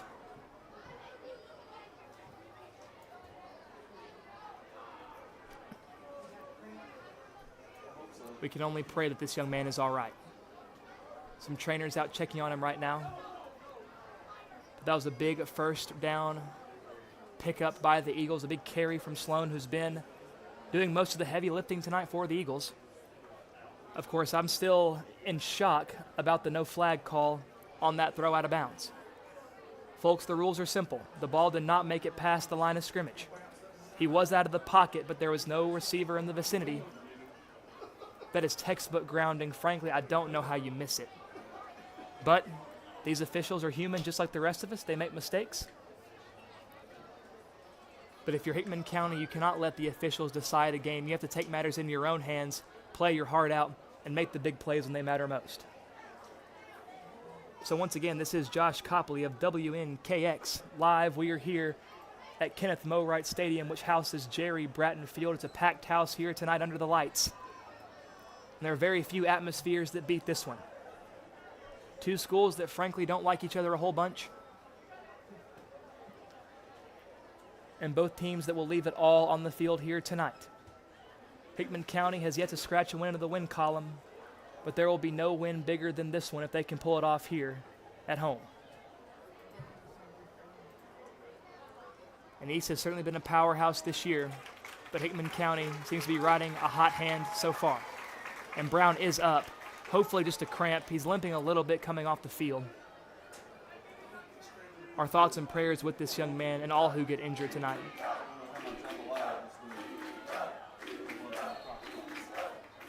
So a 1st and 10 now following the injury timeout. Brown still being helped off the field. And this 1st and 10 will take place around the 22-yard line. 1st and 10 for the Eagles at the 20. And Brown is such a spark plug on this defense. They will miss him for a few plays. Hopefully he can get back out there soon. So power set again for the Eagles. Ragsdale at quarterback, Sloan to his left. It should be no secret what's coming next. Snap. Give it, and Sloan.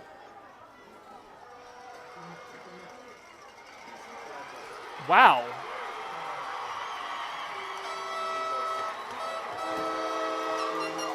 And that was a great play called by East Hickman. The play action pitch play there. Faked to give to Sloan, tossed it to the man in front of him, his receiver, and he wheeled out to the left, took it down the sideline, broke a few tackles, and that will be an East Hickman touchdown, 14-14. I can't tell if there was a flag on the field or not. I believe there is, but it was after the touchdown, so it will stand. Maybe an excessive celebration call. We're waiting to see the official ruling. Where's the flag?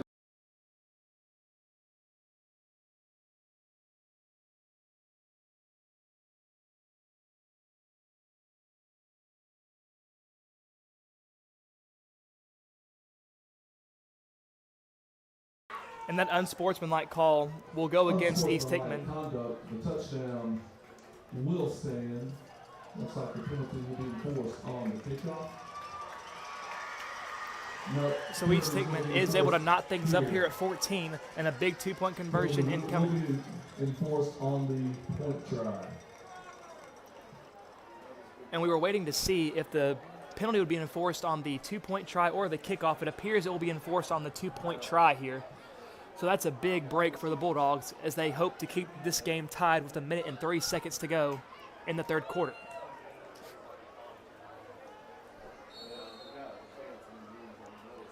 So Ragsdale in the gun. Let's see how much Coach Austin trusts his quarterback. Do they try to air it out or do they keep the ball on the ground? Snap, and they're going to throw it. Ragsdale flares it up, has Sloan caught. And Sloan with the final reach, the final effort is good enough for the 2-point conversion. East Hickman now leads 16-14 with 1 minute and 3 to go in the 3rd quarter.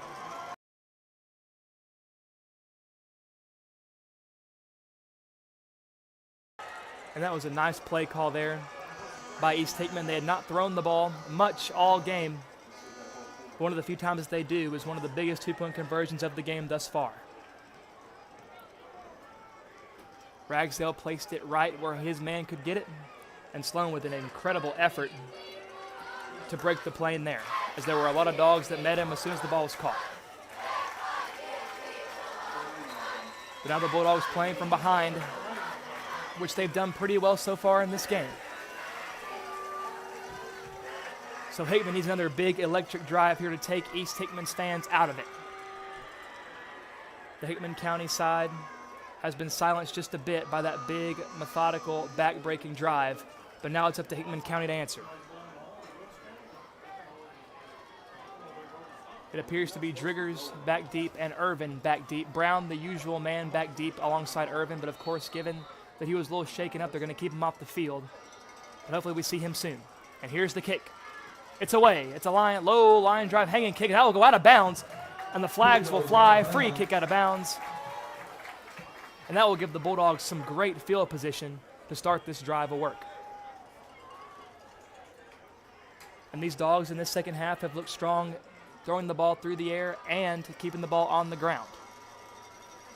So let's see what Andy Kraft has in store on this drive. Let's see what Coach McDonald has drawn up for him. And the ball will be spotted at the 35 following the kick out of bounds. Bulldogs start the drive, 1st and 10 on the 35-yard line. So not bad field position here at all for Hickman County. Kraft in the gun, Driggers to his left. Two receivers wide left. Brown is back in the game. Folks right next to him. Snap, quarterback keeper. And Kraft makes the man miss, and the ball comes out! Maybe Kraft fell on it. It's a dog pile, though. East thinks they have it, but who doesn't think they have it? The officials haven't signaled yet. And Andy Kraft, thankfully falls on it. Crisis averted. You can now exhale, football fans, those of you watching. Now, I'll tell you what, had that ball not have come out, that was a great pursuit by the East Hickman defense. If he doesn't track him down there, Andy had a lot of green grass in front of him. So a big tackle there by East, and both sides, frankly, had a break there. So 2nd and 1 to go. Kraft in the gun, motions Irvin from right to left. Snap, Kraft rolls right, pressure coming to left. Nice block pickup by Driggers. Falling down, the ball comes out again! And it's scooped up by East Hickman. No one to catch him. 10-5, touchdown, East Hickman. And another crucial turnover for Hickman County. East Hickman now leads 22-14, two-point conversion incoming. On the fumble return.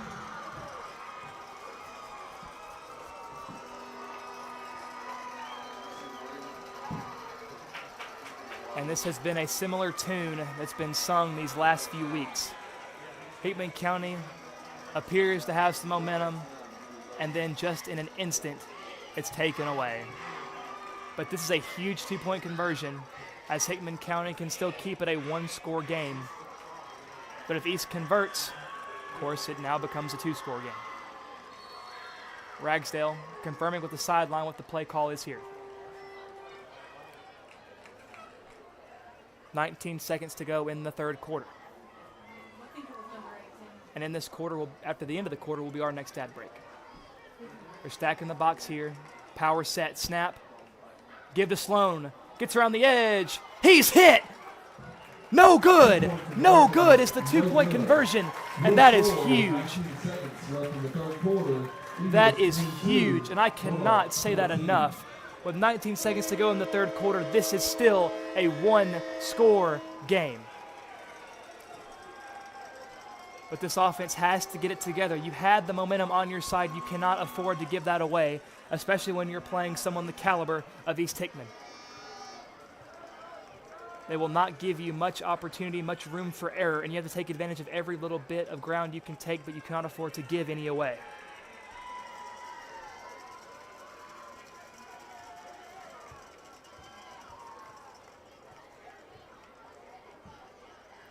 These Bulldogs cannot afford to be reckless as we get down toward the later moments of this game. Every play counts, every yard matters.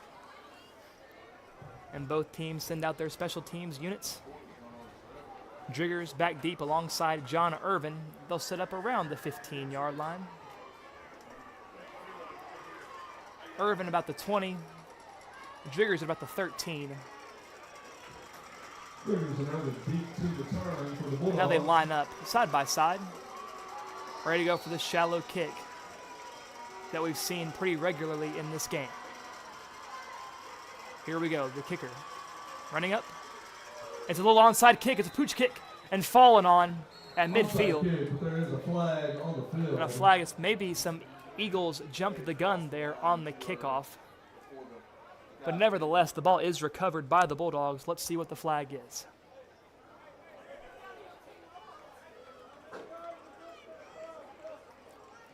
It appears most certainly to be against East Hickman, but what it is exactly, who knows?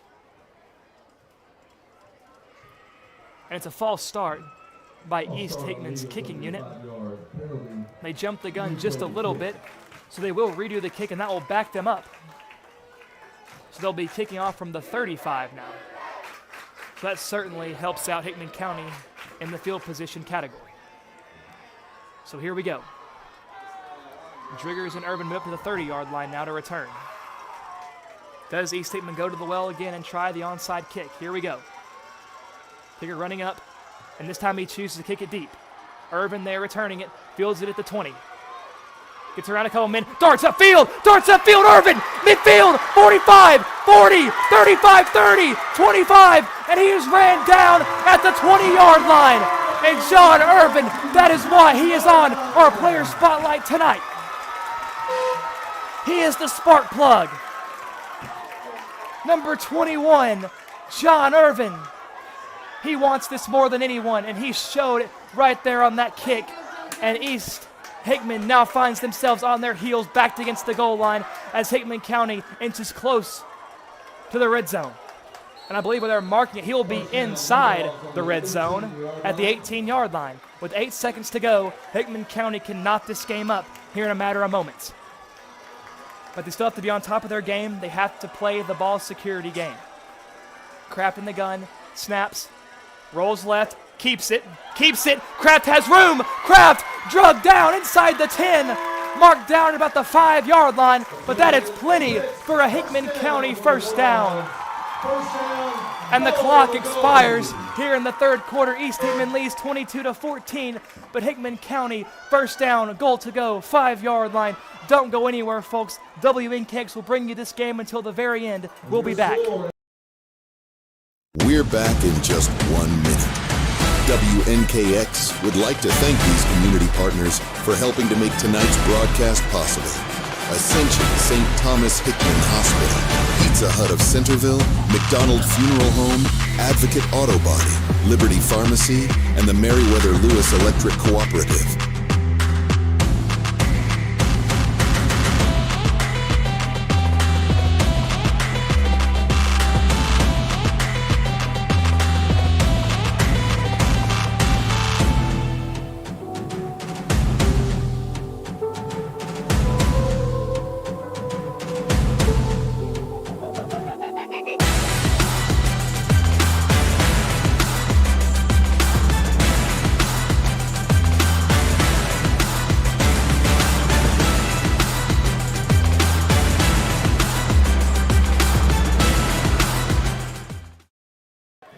Welcome back, ladies and gentlemen. In case you are just joining us here at the start of our fourth quarter, the third has just ended. Both teams trotting onto the field. We do have a swapping of fields here with the quarter rolling over to the fourth. Hickman County knocking on the door at the 5-yard line, first and goal. They are down 8. So not only do they need to bear down and get this touchdown, but they also need the 2-point try afterwards. But a big carry by Kraft has fired up this crowd. So Hickman County with a power look of their own, only one receiver out wide. It appears to be number 17, Folks. Kraft in the gun, 2 running backs flanking on each side. Snap, feed. Driggers powering, pile, pushing, rolls over. Touchdown, Hickman County.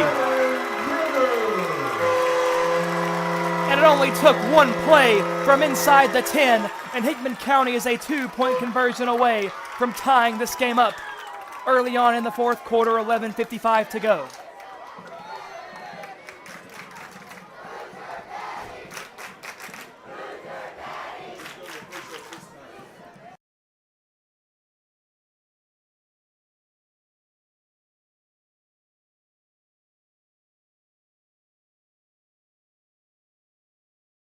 So the Bulldogs now lined up for the 2-point try, same formation as their last play.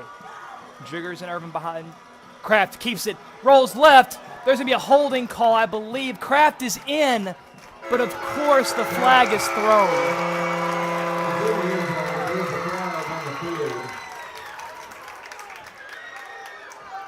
And this is just getting ridiculous. If only they were this fast to call the intentional grounding call earlier, we might not be in this mess. But they were quick to call the holding. Man alive. So that's going to back the Bulldogs up and take that 2-point conversion off the board, and they'll have to try again.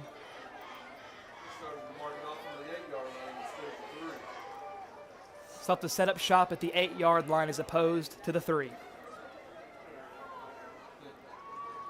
Oh, I know they back him up a long way. They're going to mark him down at the 13 or so. So a long way to go. Hickman County made a miracle here. Folks wide right, Irvin to his left. Whistle is blown. And it's an official timeout, I believe, on the field. Neither side. Official timeout on the field as they talk it over. So the men in stripes are talking it over. And they signal the players to get set up and lined up again. Perhaps giving time for substitutions. They've yet to roll the play clock yet, and there it goes. So Hickman County needs 13 yards to tie this game. A spread look for this offense. Kraft snaps, rolls right, looking, scanning, fires, Folks! He caught it! No! And they'll rule him out of bounds. Coach McDonald throws his hand up. And it looked to me like he at least could have gotten 1 foot to drag in the back of the end zone. Because unlike the NFL, it's not 2 feet. And another tough break for the Bulldogs. They were just a few inches away from tying this game, but a great effort by Folks. And Kraft, frankly, that was the only place he could have put that ball to where it would have been even a remote chance for his receiver to make the play. But Hickman County does make it interesting. They only trail by 2. Now this defense now more than ever needs a stop. A touchdown from East Hickman isn't necessarily the end of the world so long as they prevent that 2-point conversion. It would still remain a 1-score game, but we want stops here, folks. We don't want to rely. We don't want to even think about them scoring as a possibility. So 11:55 to go in the game. Raymer set to kick things off. Number 21, Matthew Sloan, the man deepest, set to return. Here comes Raymer. And it's an onside kick. And it rolls 10 yards. But of course the whistle is blown yet again, because why wouldn't it be?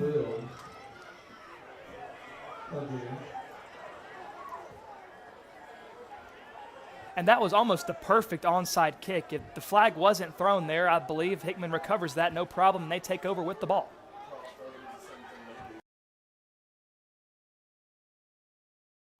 So they're going to get him for a false start, so that will back up Hickman County as they'll re-kick it from the 35. False start on the Bulldogs, over a 5-yard penalty. So the 5-yard penalty here takes away what would have been a great onside kick. But now, East Hickman, who tried something similar, almost a mirrored situation here. Now let's see if they elect to just kick it deep here and trust the defense. Raymer set now to kick. Sloan still back deep for the Eagles. Here we go. Raymer charges. And the kick is deep. And that is a great kick. by Raymer, and that rolls into the end zone. That will be a touchback. Kick into the end zone by Raymer. And that was a strong kick by Eli Raymer. It's very rare that I've seen a touchback here in high school football. And folks, if that ball just had a little bit of backspin, that's trouble for East Hickman.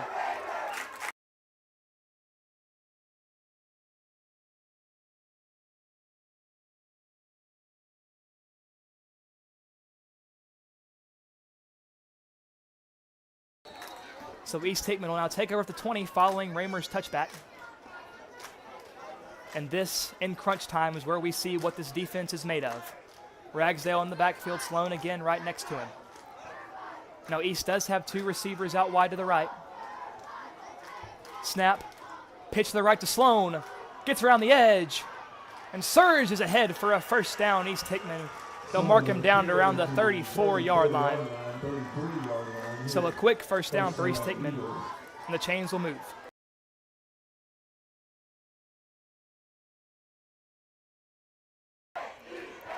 And they say defense wins championships, defense wins games. And that has never been more true than right now. Ragsdale looking over the sideline, now walking over, once again in the shotgun. Sloan to his right. Power look here from the Eagles. Snap, give to Sloan up the middle. And he makes something. Didn't look like he had too many holes to go through there, but he does make something happen. About 5 yards for Sloan. Second down and 5. Now for East Hickman, they'll mark him down around the 39. East has been doing a great job of getting these moderate gains tonight to set up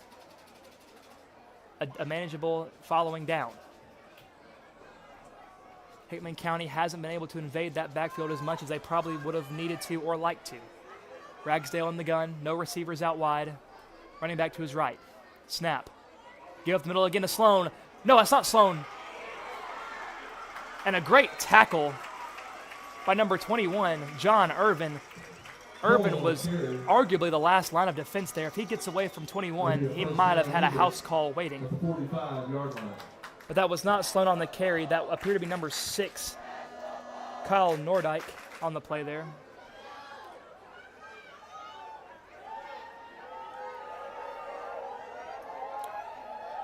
Maybe number 8, Drake Cole, now checks into the game, it appears. Cole to Ragsdale's left. Ragsdale in the gun, no receivers out wide. Snap, give up the middle. He's got a lot of no! He's wrapped up! Newberry. Big tackle. There weren't a whole lot of Bulldogs waiting beyond Newberry. So that was a big tackle there by number 24. Second down and 7 for the Eagles after a gain of 3 at their own 48. And Newberry is such a gutsy player. He's all over the place.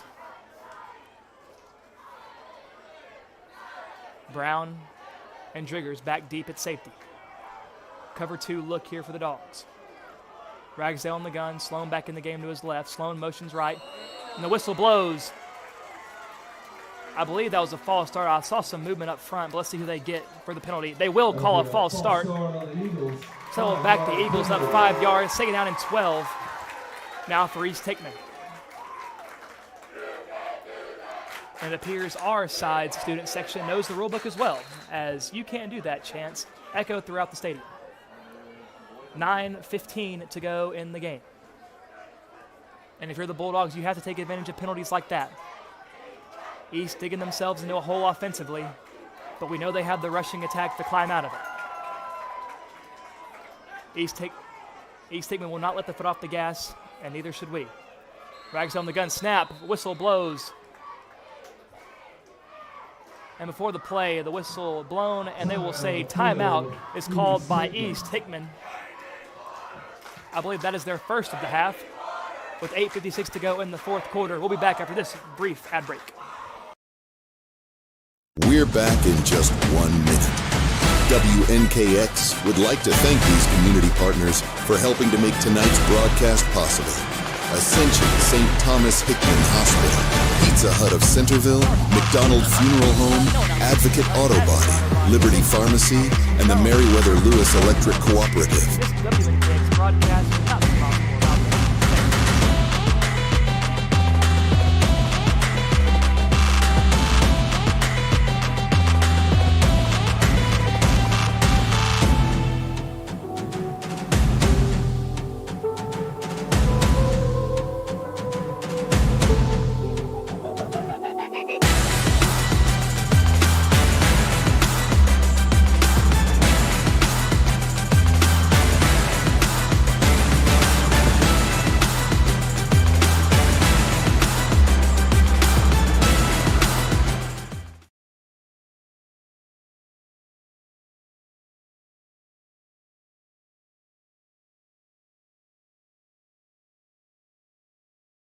And we're back, Bulldogs fans, after this brief ad break.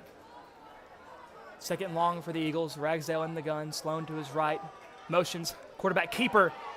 That's number 26. Wraps him up and brings him down. That is a big, big loss. And that was, in fact, number 26, the junior, A.J. Wright, meeting Ragsdale in the backfield. And that is a huge, huge loss there.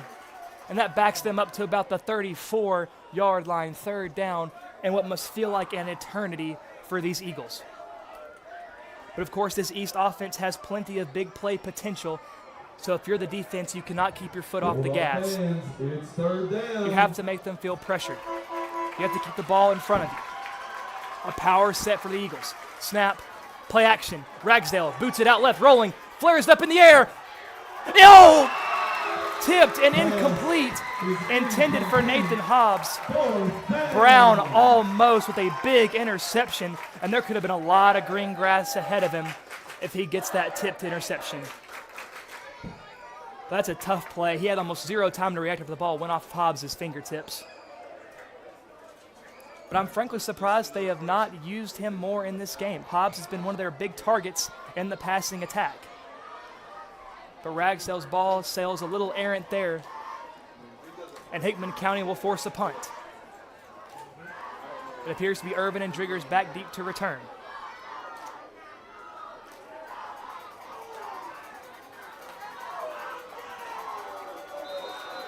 And the whistle blows. Flag on the play. And it's a flag on the field. Probably some motion up front. Yep. No, it will be a delay of game on East Hickman. Perhaps some miscommunication there. Some hesitancy on behalf of East Hickman. Backs them up to about the 30. 29.5 with 8:03 to go. So here they are going to try this punt. Irvin and Driggers back deep to return. And Kraft coming after on the edge. They almost get to the punt. And they'll let the ball drop, and it takes an Eagle bounce, but then kicks and stops at about the 32, and that's where it will be downed. So a nice punt by East Hickman, but still some decent field position here for the Dogs. And with 7:52, only down 2 points, this is a huge drive for Hickman County.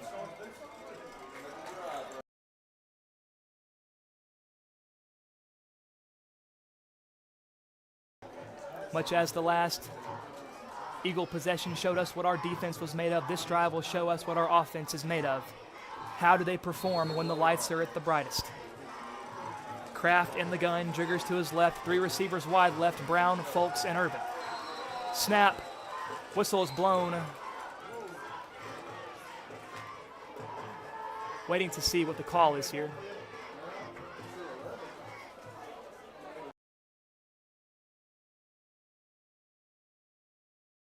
And it appears to be an illegal substitution call on East Hickman.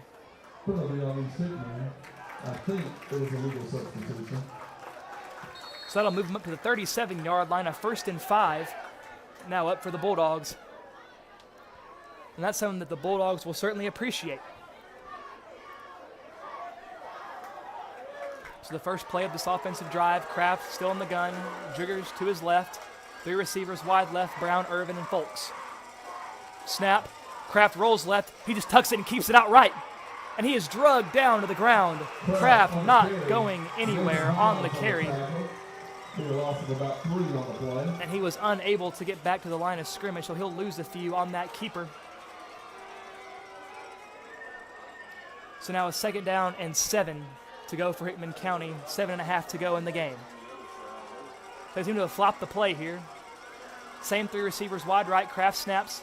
Give to Driggers. Driggers follows blockers. Makes the man miss. Down the middle of the field. 40, 35, 30. No one's going to catch him. 15, 10, 5. Touchdown. Number 13, Devin Driggers. Watch that man go. I saw sparks flying off his feet. Hickman County takes the lead with 7:10 to go in the game. 26-22, 2-point conversion incoming. What a job blocking by the men up front and by his fellow receivers downfield. And he darts up the middle. Not a chance for this East secondary to hawk him down. And that is just what Hickman needed. So Kraft, talking to the sideline, jogs onto the field into the huddle to discuss this 2-point conversion play. Of course, they came up just shy of the last 2-point conversion attempt with the incompletion in the back of the end zone. But now they take it from the 3-yard line. Kraft in the gun. Driggers to his right, 3 receivers wide left. Snap. Kraft keeps it, rolls right, follows Driggers around the edge. He'll walk in. Touchdown. He is in. Technically not a touchdown, but it's fun saying it. 2-point conversion try is good. Andy Kraft on the keeper, bounces it around the outside. A great block by number 13, Devin Driggers. Not only can he run like lightning, but he can block like an offensive lineman. And that was huge. The Bulldogs now lead at 28-22. East Hickman needs just a touchdown to tie and a 2-point conversion to take the lead with 7:10 to go. My goodness, this game has been electric. And I believe this has been the potential that the Bulldogs could be playing at all season long. They've just had some hiccups.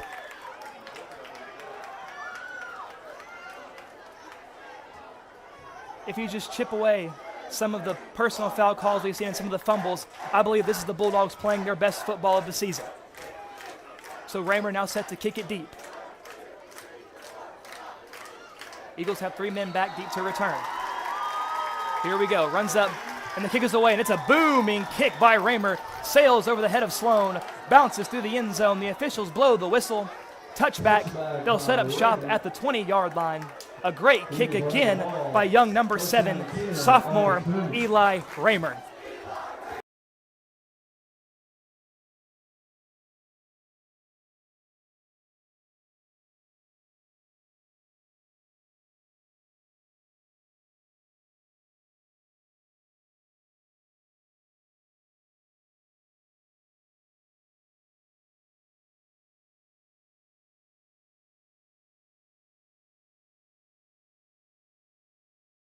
So here we go, following the touchback.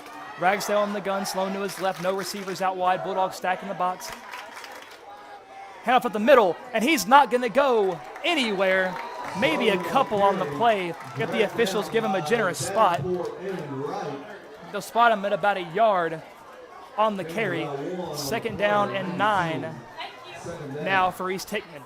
And that is what the Bulldogs have to do if they want to win this game. They have to suppress the rushing attack. They have to force Ragsdale to throw the ball. 6:45 to go.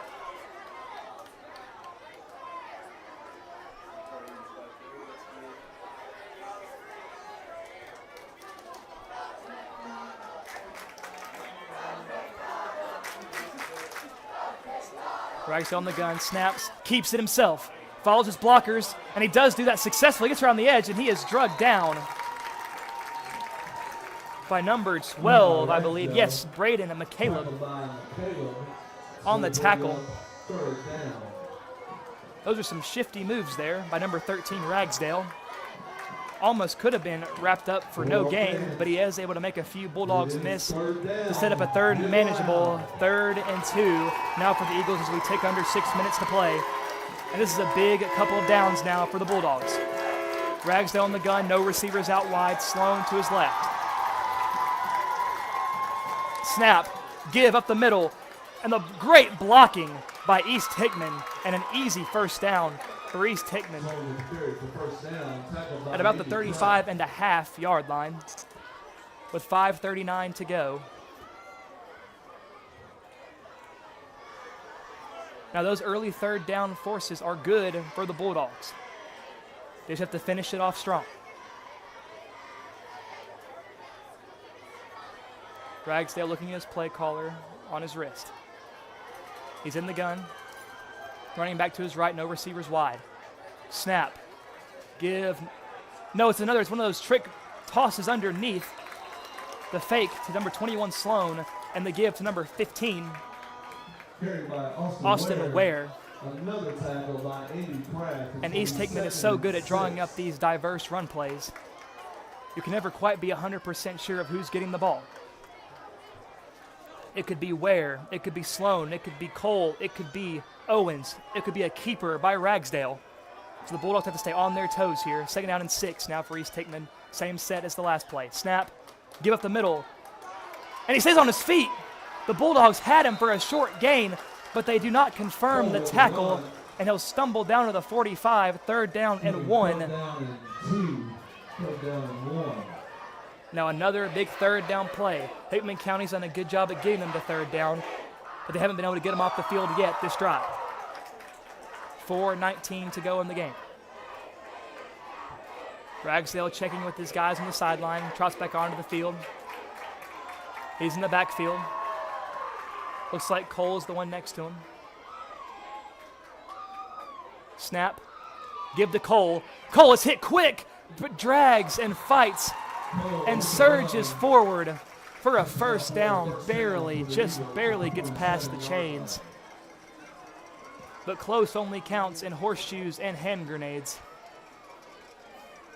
as that will still be a 1st down nevertheless.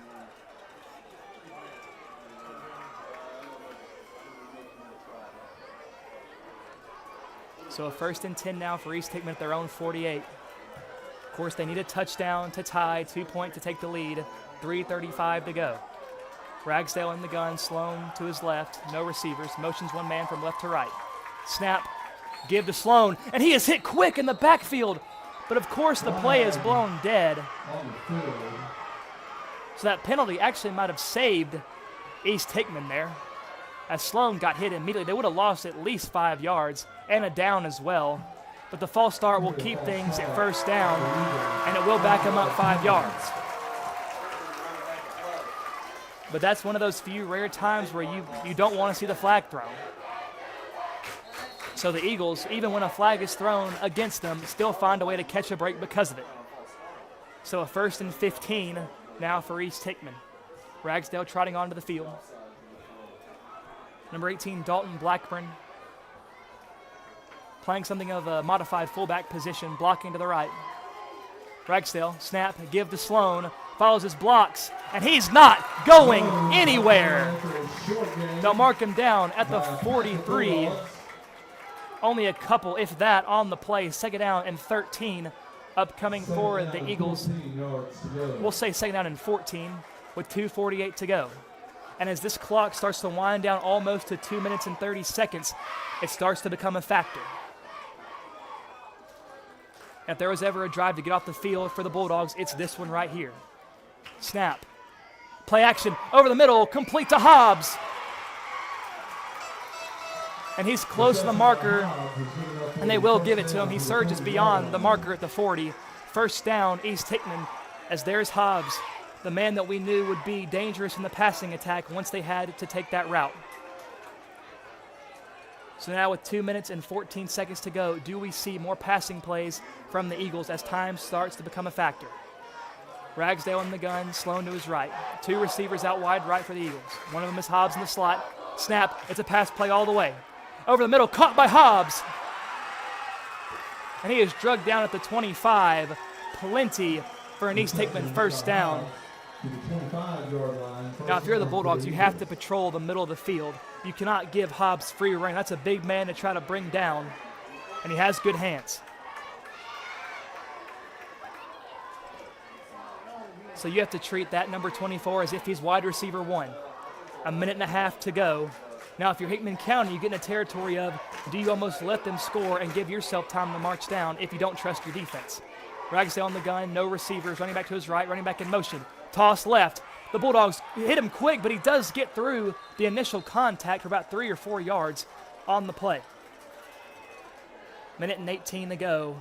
Sloan on the carry down at the 21-yard line, second down and 6. So they'll give him about 4 yards on the carry, mark him down to 21. Second and 6 to go for the Eagles. And this is crunch time, ladies and gentlemen. Second down, the Bulldog fans, get loud. We're at a minute, under 60 seconds to go. East Hickman has to get in the end zone if they want to tie it. Rolls, has Hobbs open, caught in the flat. He's hit immediately, sheds off a couple of tackles. And that first, and then we'll call a timeout. I believe they're just shy of the first down marker. And yes, it will be officially a 3rd down and 1. East Hickman calls a timeout. They start to preserve a little bit of time here. Now, East Hickman, you know they don't want to completely abandon the passing or the rushing attack. And since they have a few timeouts left, they can still afford to run here. So if you're Hickman County, you cannot completely sell out for the pass and allow them to run all over you here as they enter the red zone.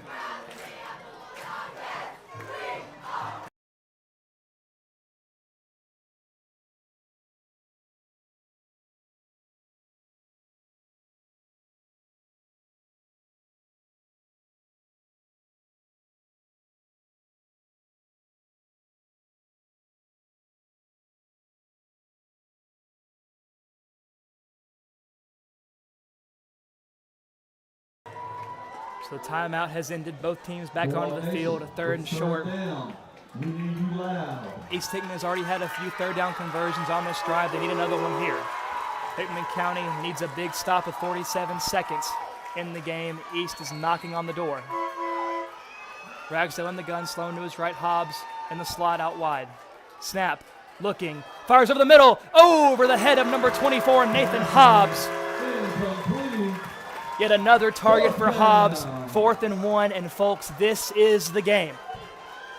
If Hickman County can stop them on this 4th and inches, they'll knock off the Eagles. 45 seconds. Both sides are a couple of nervous wrecks, I myself included. 45 seconds, 28-22, Bulldogs lead, 4th and 1. They're stacking the box. Hickman County has to be ready for the rush here. Power on power. Snap. Give. Hit. He's short. Wait. Where will they mark him at? Hickman thinks he's short. Where will the officials mark him? And they will give him the first down, just barely. 1st and 10 at the 15, 35 seconds. East hurries up. Snap.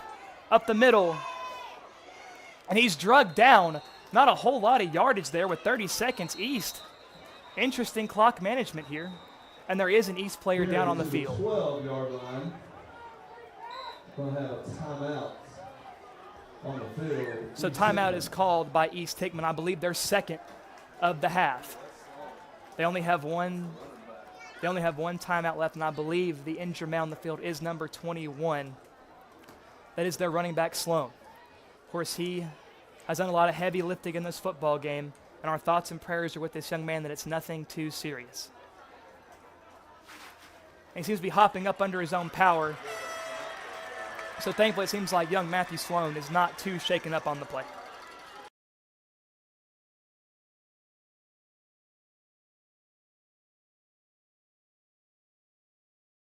So the defense already taking the field of Hickman County. East offense still talking things over as their shaken up running back returns to the huddle.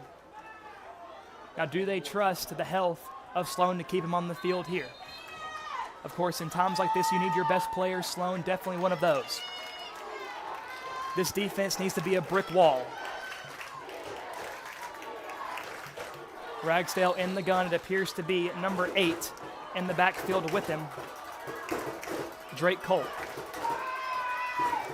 Snap. It's a pass. Looking. The Bulldogs are pressuring him. Throws in the air wildly. Incomplete.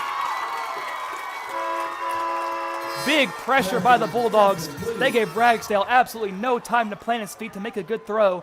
And there was also some great coverage by the Bulldogs as well. 3rd down and 7 now looming for the Eagles. Now they do have room for one more first down before they get into goal and go distance. 18 seconds with one timeout. They can't lie too heavily on the run. Maybe they use the run here to set up a 4th and manageable and then use that final timeout. Snap. He's throwing it, looking, the pressure. They're running him down across his body, flicks it up. And it's caught.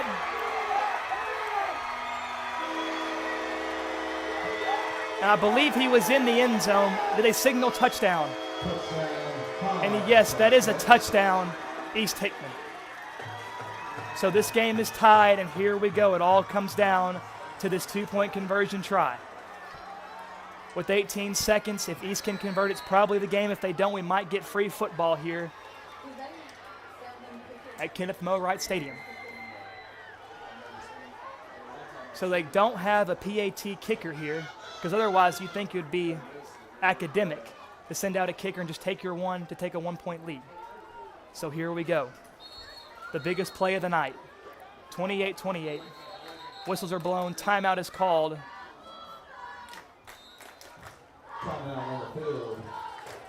That'll be Hickman County taking a timeout. I'm sure they just wanted to see that offensive formation. Now Coach McDonald wants to make adjustments as needed.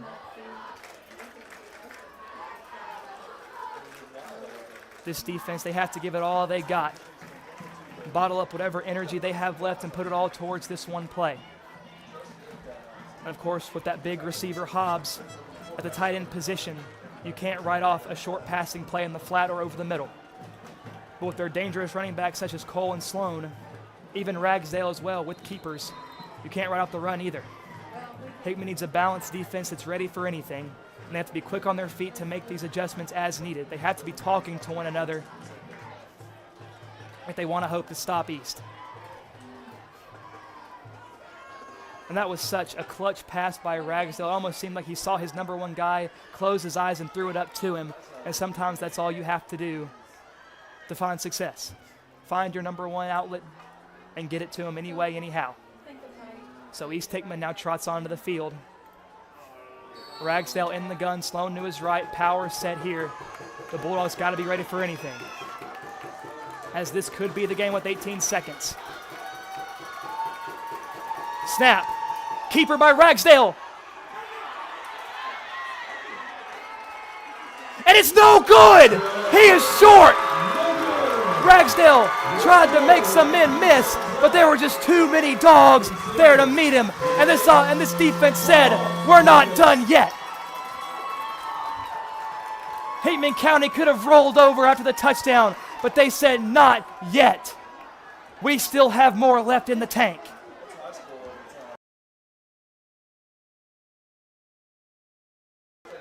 And folks, assuming we don't have some electric kickoff return by our guys, we might be getting free football here at Kenneth Moe Wright Stadium. And WNKX, no matter how long this game runs, we will be with you to the very end. Don't worry about missing it, folks.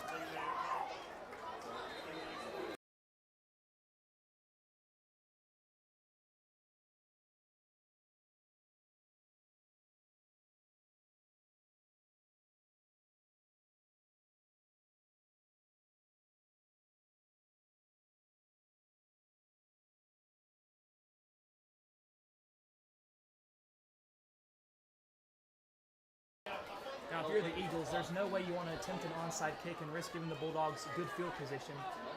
But you also don't want to give Urban or Brown a chance to make some magic on a return. I'm expecting something of a squib kick here, just a medium-range kick to force one of the big blockers to return it.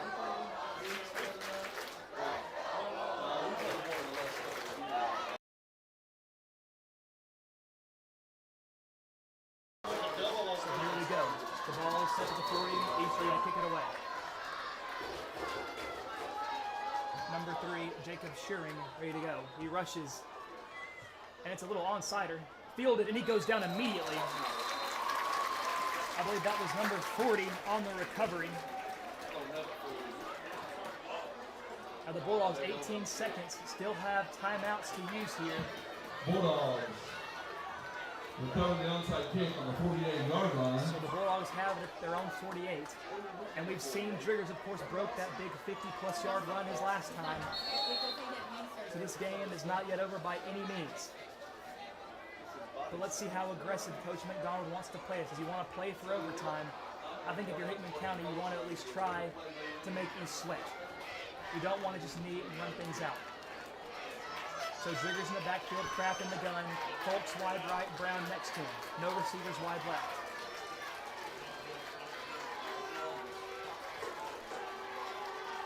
Snap. Give the Driggers. Looks for a hole. Bounce it, cuts it back. And he makes the man miss. And Driggers, you've got to get out of bounds. But he doesn't quite get out of bounds, and they will force Hickman County to take a timeout with 7 seconds to go. And I don't believe that Hickman County wants to go Hail Mary look yet. Timeout, Hickman County. They seemingly want to keep it on the ground. If something breaks big, it breaks big, but if it doesn't, no harm, no foul.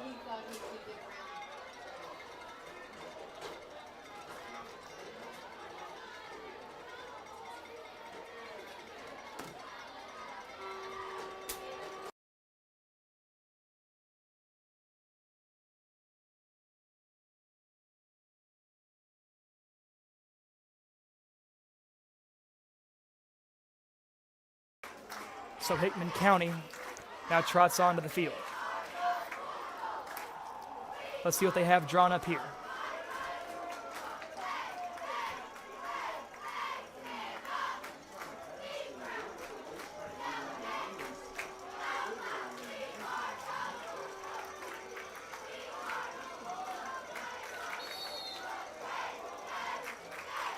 So here we go. Kraft in the gun, Driggers to his right, snap. They're looking to throw here. Kraft looking, flags fly. He says a prayer to Folks, intercepted, and they have to run him down. So a great tackle there, and with the holding call is undoubtedly going to be the call against Hickman County. Holding, yeah, those flags came flying in. It is declined, and that will bring us to the end of regulation.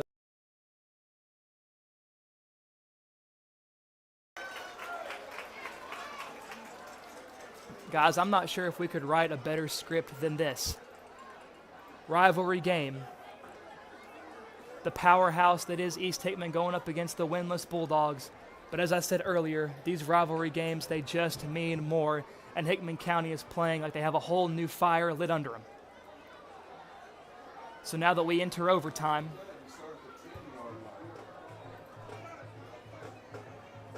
let's see what these coaches, Coach Austin and Coach McDonald, have drawn up for their team as the officials are discussing with Coach McDonald right now possessions. Who will get the ball first? We are waiting anxiously to see.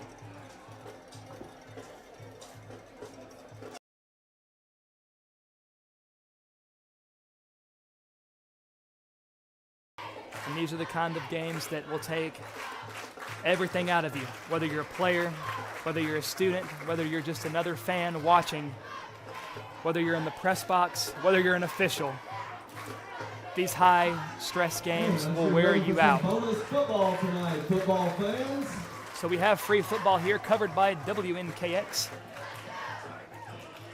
The officials talking to both sides as we speak.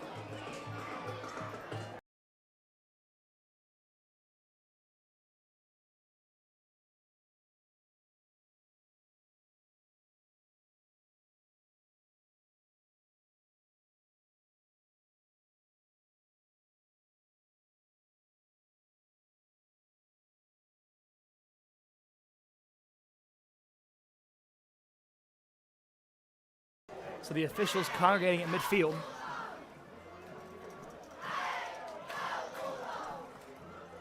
Each team has a representative out on the field for this overtime coin toss. For Hickman County, it's number 79. For East Hickman, it's number 24.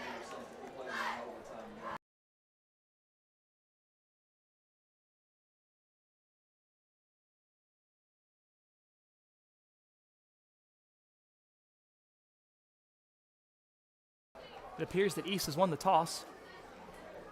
Oh wait, it hasn't been tossed yet, so I'm conversing. So East has won the toss.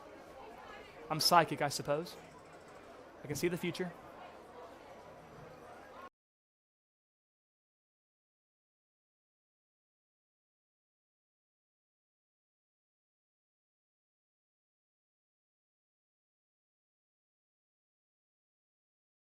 So the official pointing towards the scoreboard side. I believe Hickman will take over on offense. I see the offensive unit making their way onto the field, it looks like.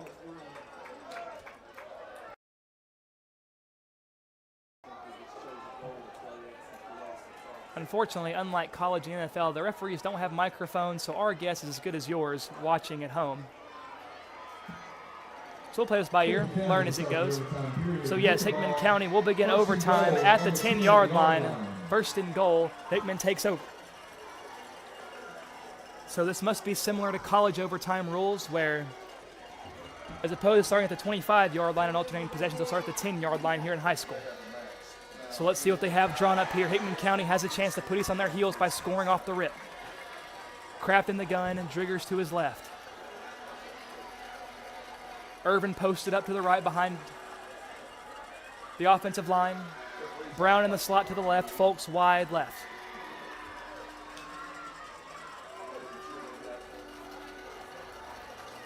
The officials talking things over in the huddle, making sure the rules are set, the ball is spotted where it needs to be, and that everything runs smoothly. The officials break their own little huddle and they back away. The ball is spotted, and here we go. Kraft in the gun. Whistle's blown, the play clock starts. Kraft glances to the sideline. Snap. Driggers tries to make something happen, and he's shedding through some tackles. And he was lucky to get what he did. He was lucky to get back to the line of scrimmage. Not a whole lot happening for Driggers on what looked like a read option play. Surprised that Kraft did not keep it there. Unless it was simply a designed run to Driggers from the start. So Kraft, making sure he knows the play, trots back onto the field from the sideline, back into the huddle. So not a good start for Hickman County in this overtime period, but they have 4 downs to find pay dirt. Kraft in the gun once more, Driggers to his left, Brown in the slot to the left, Folks wide left. Snap, looking, Kraft fires over the head of Brown. Brown looking for a flag, maybe a jersey tug. Couldn't quite tell from up here. It looked to be Folks, the most open man on the play, but Kraft looking to find Brown, incomplete. So now a 3rd and long for Hickman County, and things are not looking good for the Bulldog offense.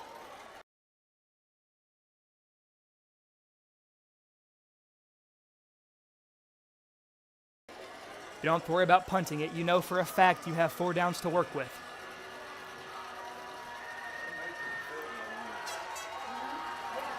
Kraft in the gun, Driggers to his left, 3 receivers wide left, looking, throws it, Brown, screen, and a few yards on the screen pass play there. He'll get taken out the 6-yard line. It looks like the offense might be staying on the field. It is a possibility they try a field goal, but it looks like Kraft, they want to go all or nothing here. We know if they don't convert, East Hickman could kick a field goal and win the game. But that probably won't be the case, as their offense will probably be the ones we see taking the field. So 4th down, they have to get 6 yards to keep themselves alive in the game. And here we go, Kraft in the gun, snap, rolls right, looking, good blocks, Kraft keeps it, darts in, rolls through, dives, touchdown! Andy Kraft, do it yourself, young man! That was all heart. That was all grit. That was all determination. Andy Kraft will not be denied, the son of a sheriff.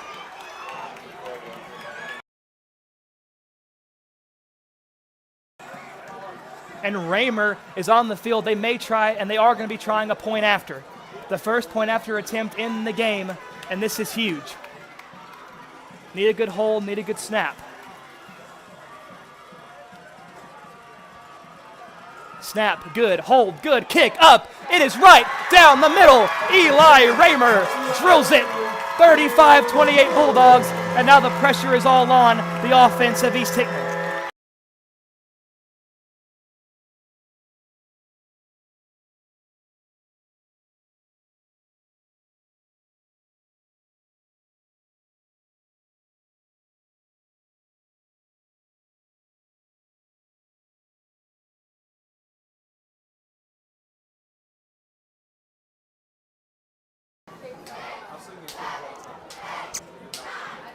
So East offense immediately comes onto the field. Same spot, 10-yard line, 1st and goal, 4 downs to pay dirt. Now East, if they want to stay in the game, they have to find the end zone. Ragsdale in the backfield, Sloan to his left.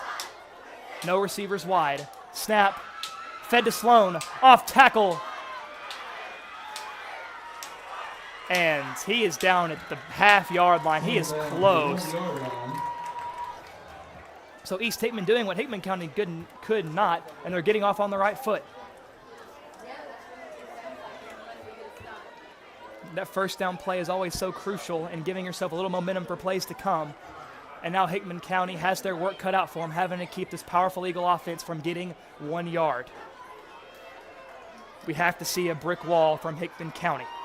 Ragsdale in the gun, running back to his left. Snap, up the middle, in, touchdown. But all rides on this point after. Do they try to kick it? Do they keep the offense on the field? It's looking like Ragsdale and company is staying on.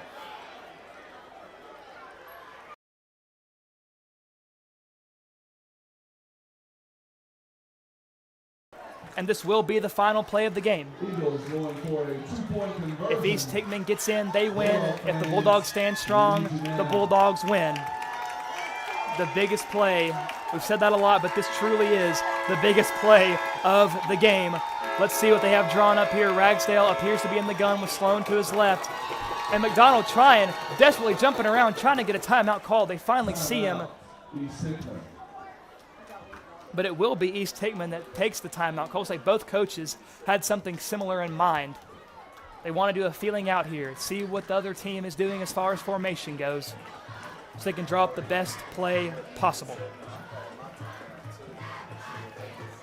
And I don't like being one for over-exaggerations, but this might be one of the biggest plays of the season for this Bulldog team.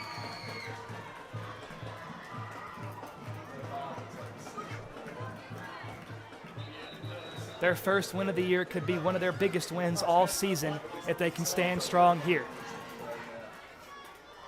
And this is what Friday Night Lights are all about, folks. These high-octane moments, high tension, high anxiety.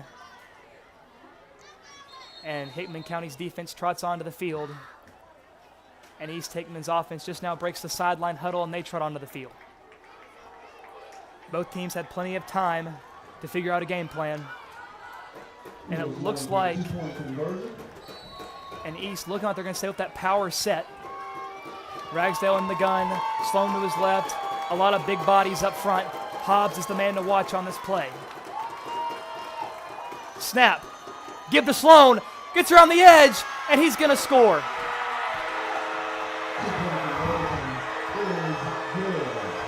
And East Hickman will walk it off as Matthew Sloan had lifted the most weight tonight for this Eagle team, and it feels almost fitting that he's the one to bring this game to its conclusion. Great blocking on the edge by East Hickman, and a heartbreaking defeat from the Bulldogs.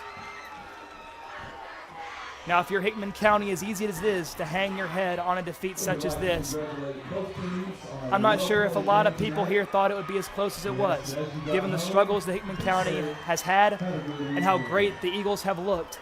This game was a lot closer than a lot of us could have imagined it would be.